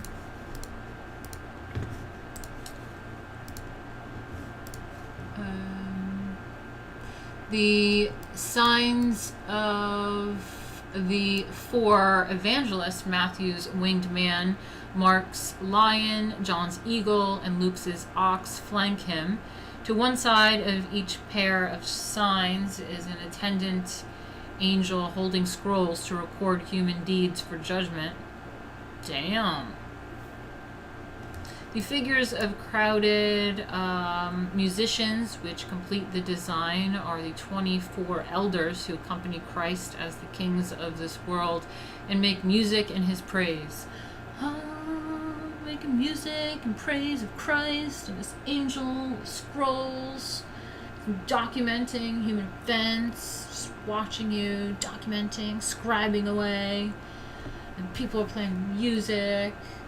Christ is here. Many variations exist within the general style of Romanesque sculpture, as within Romanesque architecture. The extremely elongated bodies of the recording angels, the cross-legged dancing pose of St. Matthew's angel, the jerky movement of the elder's head. I like using the word elders. Gotta use that more often. The zigzag and dovetail lines of the draperies, the band-like folds of the torsos, and the bending back of the hands against the body are all characteristic of the anonymous Moissac sculptor's distinctive style.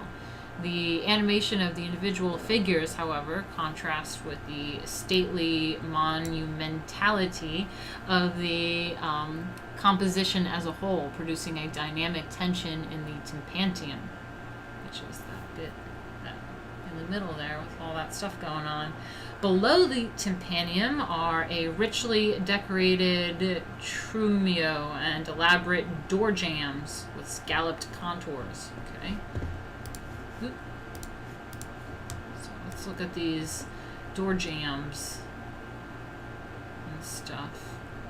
So again, we are looking at this trumeo and the jambs on the side here and in the middle.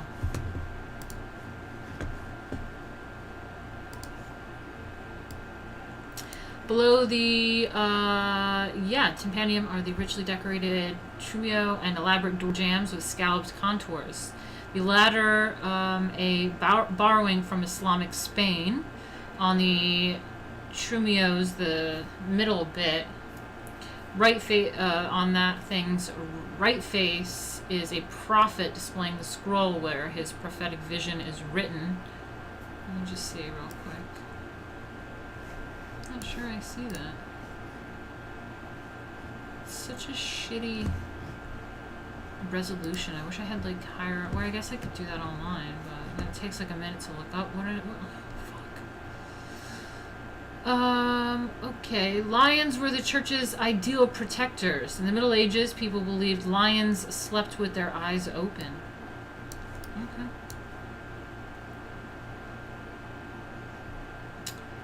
Alright, so now we need figure 620. Let me see. Okay. Now we're going over this one.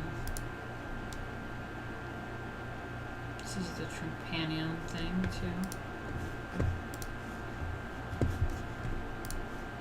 Nope.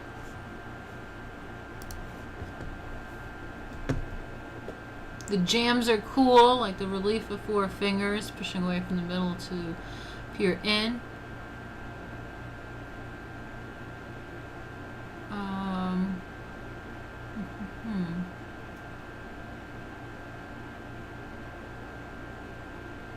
Good night, Dan. Nice to see you.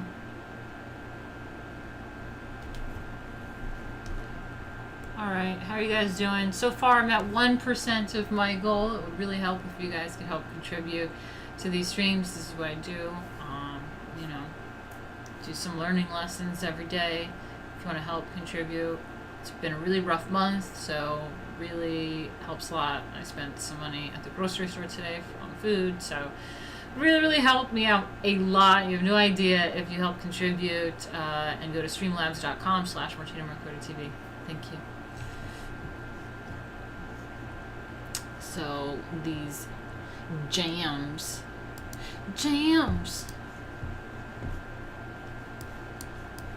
Oh wait, did I forget? Oh, I forgot to read you the side piece thing about this. So this is the south portal of Saint-Pierre, Moissac, France, circa 1115 to 1135. This is a Romanesque churches served a largely illiterate lay public. To attract worshippers, the clergy commissioned sculptors to carve Christian symbols and stories on the portals opening onto the town squares.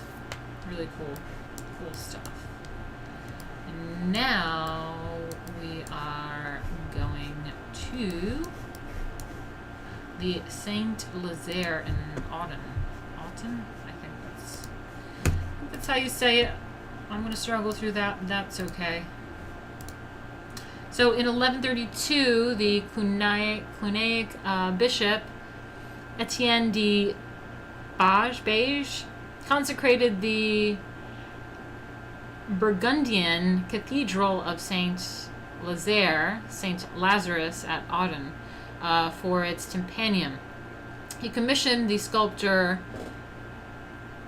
Giselbertus to carve a dramatic vision of the Last Judgment, which 4 trumpet-blowing angels announce. See, that's what it sounds like. In the tympanum's center, far larger than any other figure, is Christ, obviously, enthroned in a mandorla. He dispassionately presides over the separation of the blessed from the damned. Let me just zoom in on that. Let's check that out. Oops. Blessed and the damned.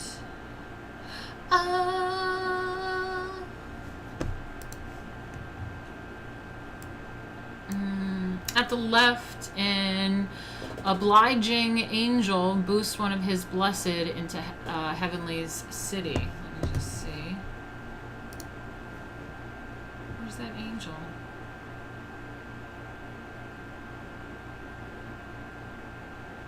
I don't know what's going on in here.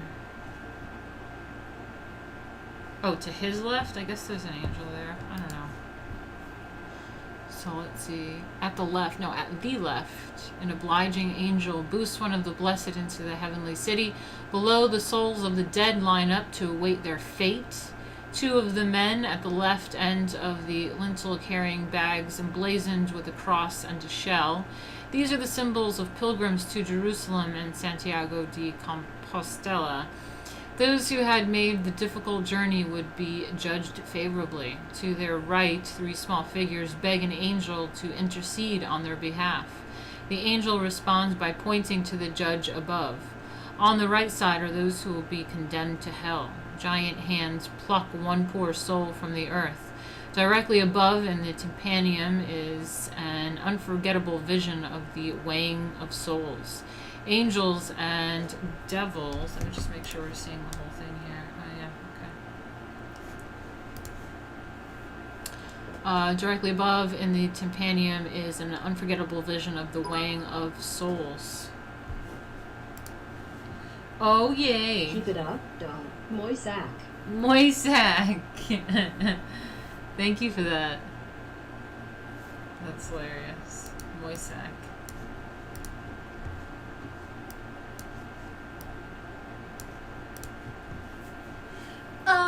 See, speaking of, this is the sound of this GIF. Just like a lot of the stuff in this right now. Moissac.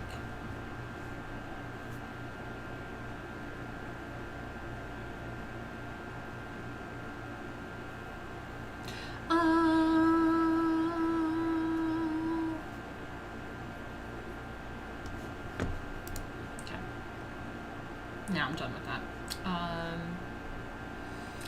So angels and devils contest at the scales, each trying to manipulate the balance for or against a soul. Hideous demons guffaw and roar. Let me see what that means. I always love learning a new vocab word. Guffaw. Guffaw.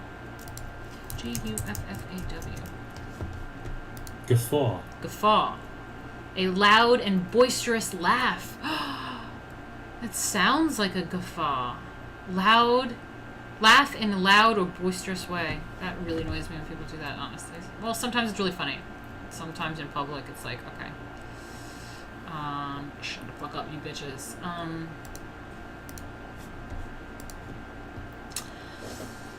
Okay, so what's happening here? Angels and devils contest at the scales, each trying to manipulate the balance for or against a soul. Hideous demons guffaw and roar. Ha ha ha ha. Their gaunt, lined bodies with legs ending in sharp claws writhe and bend like long, loathsome insects. A devil leaning from the dragon's mouth of hell drags souls in, while above him a howling demon crams souls headfirst into a furnace. Okay, what the fuck is going on? All that is going on in here right now.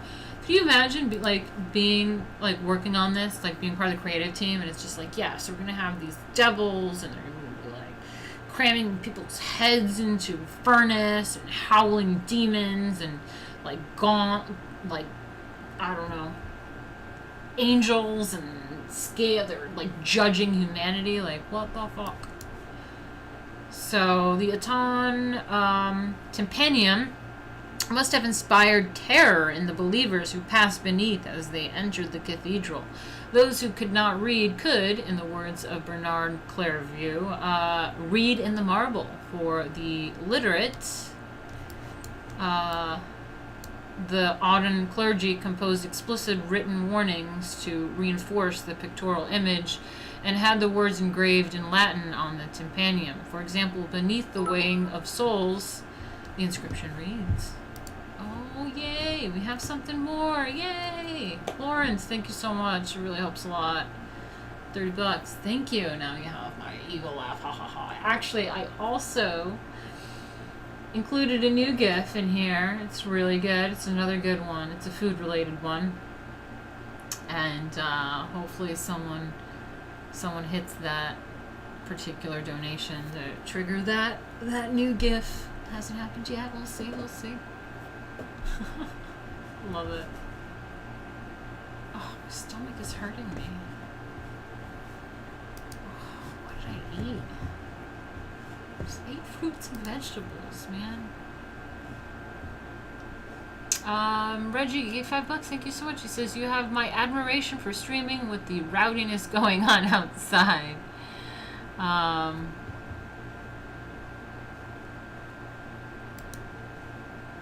Martina, you have been infiltrated by these socialist Zionist pigs. How? I'm just like on my own here in Brooklyn, just barely leave my apartment and, streaming online art history. It's really there's not too much involved with that. Adam! Awesome! Adam, thank you. Praise Jesus. Can I put some tunes on? Oh, actually, I was thinking about that to do today. I forgot. Damn it.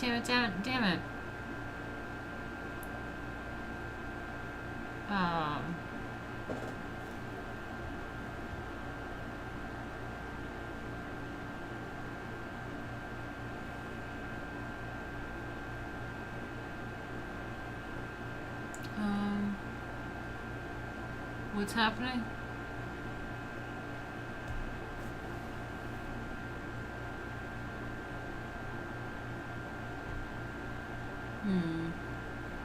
All right.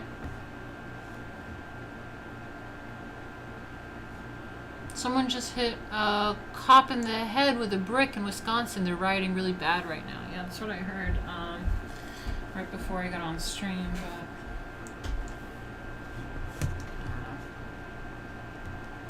what can I do, man? What can I do? Anyway, so we're back to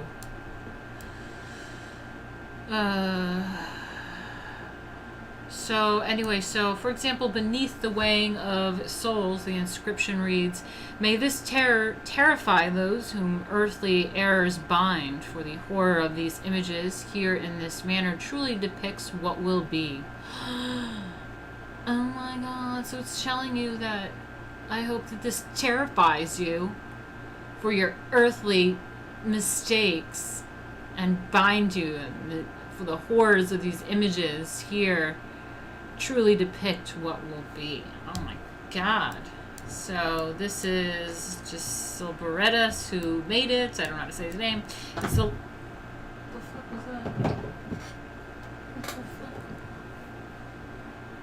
Oh my god. That was a really weird sound. So this depicts the Last Judgment, and it's the West Tympanum of Saint-Lazare in Autun, France, 1120 to 1135. It's made out of marble. Ooh, I love marble. 21 feet wide at base.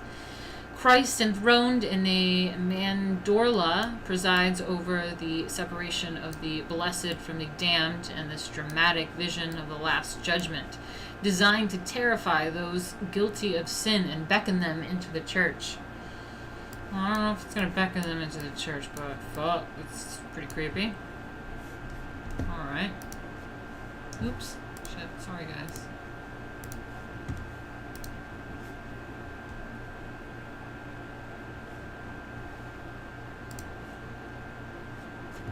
Okay, let me just check. Alright, we've been streaming for over 2 hours, and I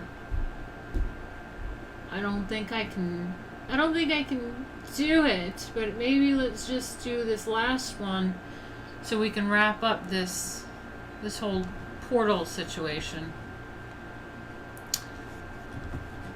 Give me a minute. Okay. Gotta get you the picture that you need. Guffaw. This is the picture we're dealing with now. Cool. So, the La Madeleine at the Vezelay. Another large tympanum at the Church of La Madeleine, Mary Magdalene at Vezelay, not far from Autun, depicts the Pentecost and the mission of the apostles. As related in Acts 1:4-9, Christ foretold that the 12 apostles would receive the power of the Holy Spirit and become the witness of the truth of the Gospels through the Word, the oral tradition. The light rays emanating from Christ's hands represents the instilling of the Holy Spirit in the apostles. Ooh, let me see that real quick. Oh, I see the little squiggles, right? Oh, see, that sound makes sense.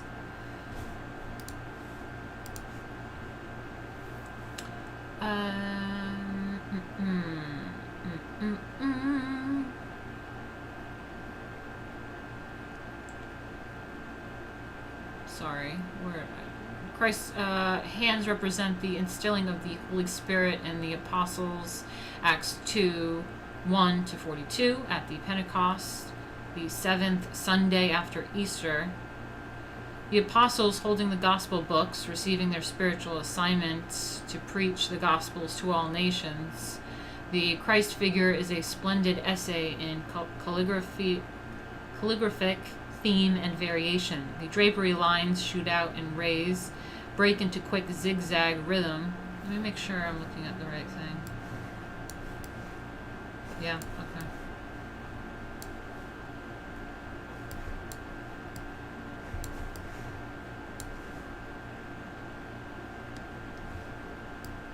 Sometimes I don't know what the fuck they're talking about. Split into two.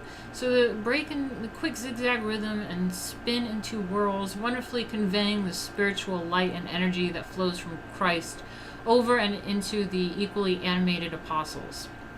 The overall composition, as well as the detailed treatment of the figures, contrasts with the much more sedate representation of the Second Coming, the thing that we just saw at Moissac, where a rigid of horizontal and vertical lines contains almost all figures.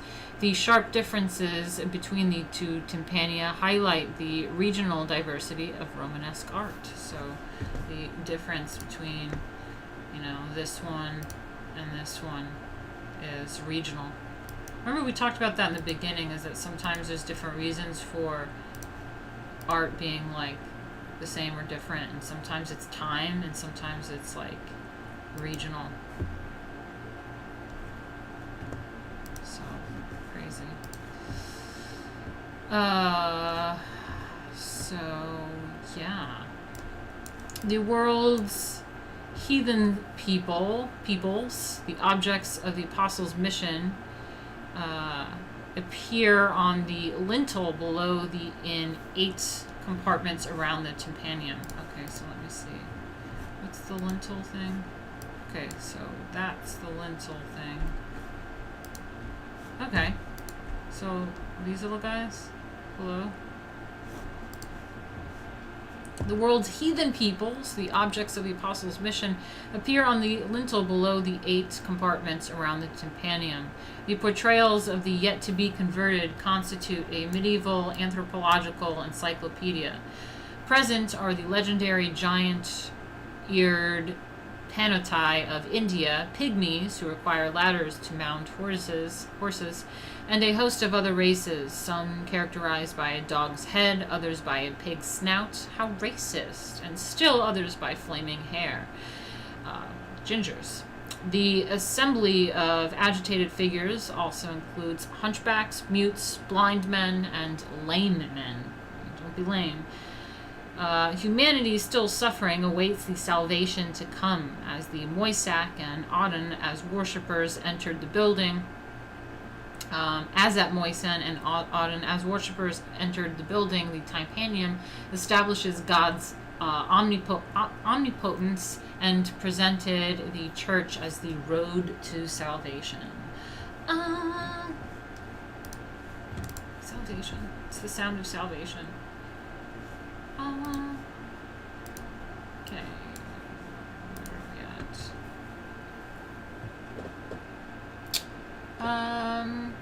The little people. Okay.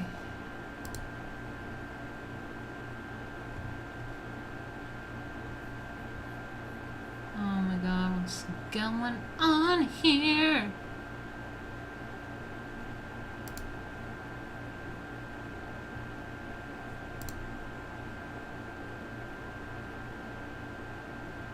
Oh my god.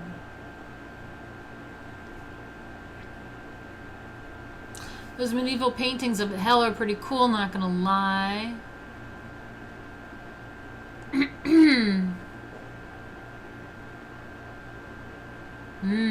The Denver airport mural reminds me of those medieval paintings of hell. That's interesting, yeah.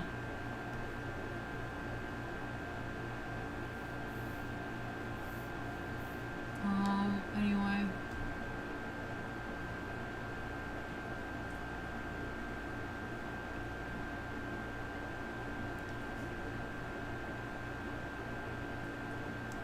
Anyway, okay, so yeah, that's that. I think I'm gonna stop there. It's been over 2 hours. My stomach is really killing me. And yeah, we'll continue with that later. What do we have? What do we have left? We have oh yeah, I hit 10% today. That's pretty good. That's pretty good. Thank you. Got 50 bucks. Ooh, excuse me. Got 50 bucks in my thing. And if you want to do any last donations, do that now for the outro. That would be great. But yeah, we're gonna get into next time the Crusades and the Holy Roman Empire and Italy and Normandy and England, so we'll do that later. Cool.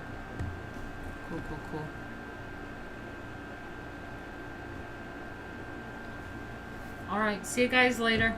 See you tomorrow. Let's do some, like, etiquette or something.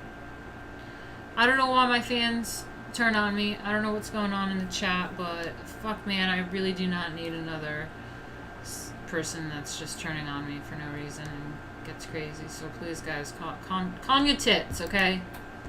Calm your tits. Barb! Thank you. Hey. Thank you for that. Love that kitty.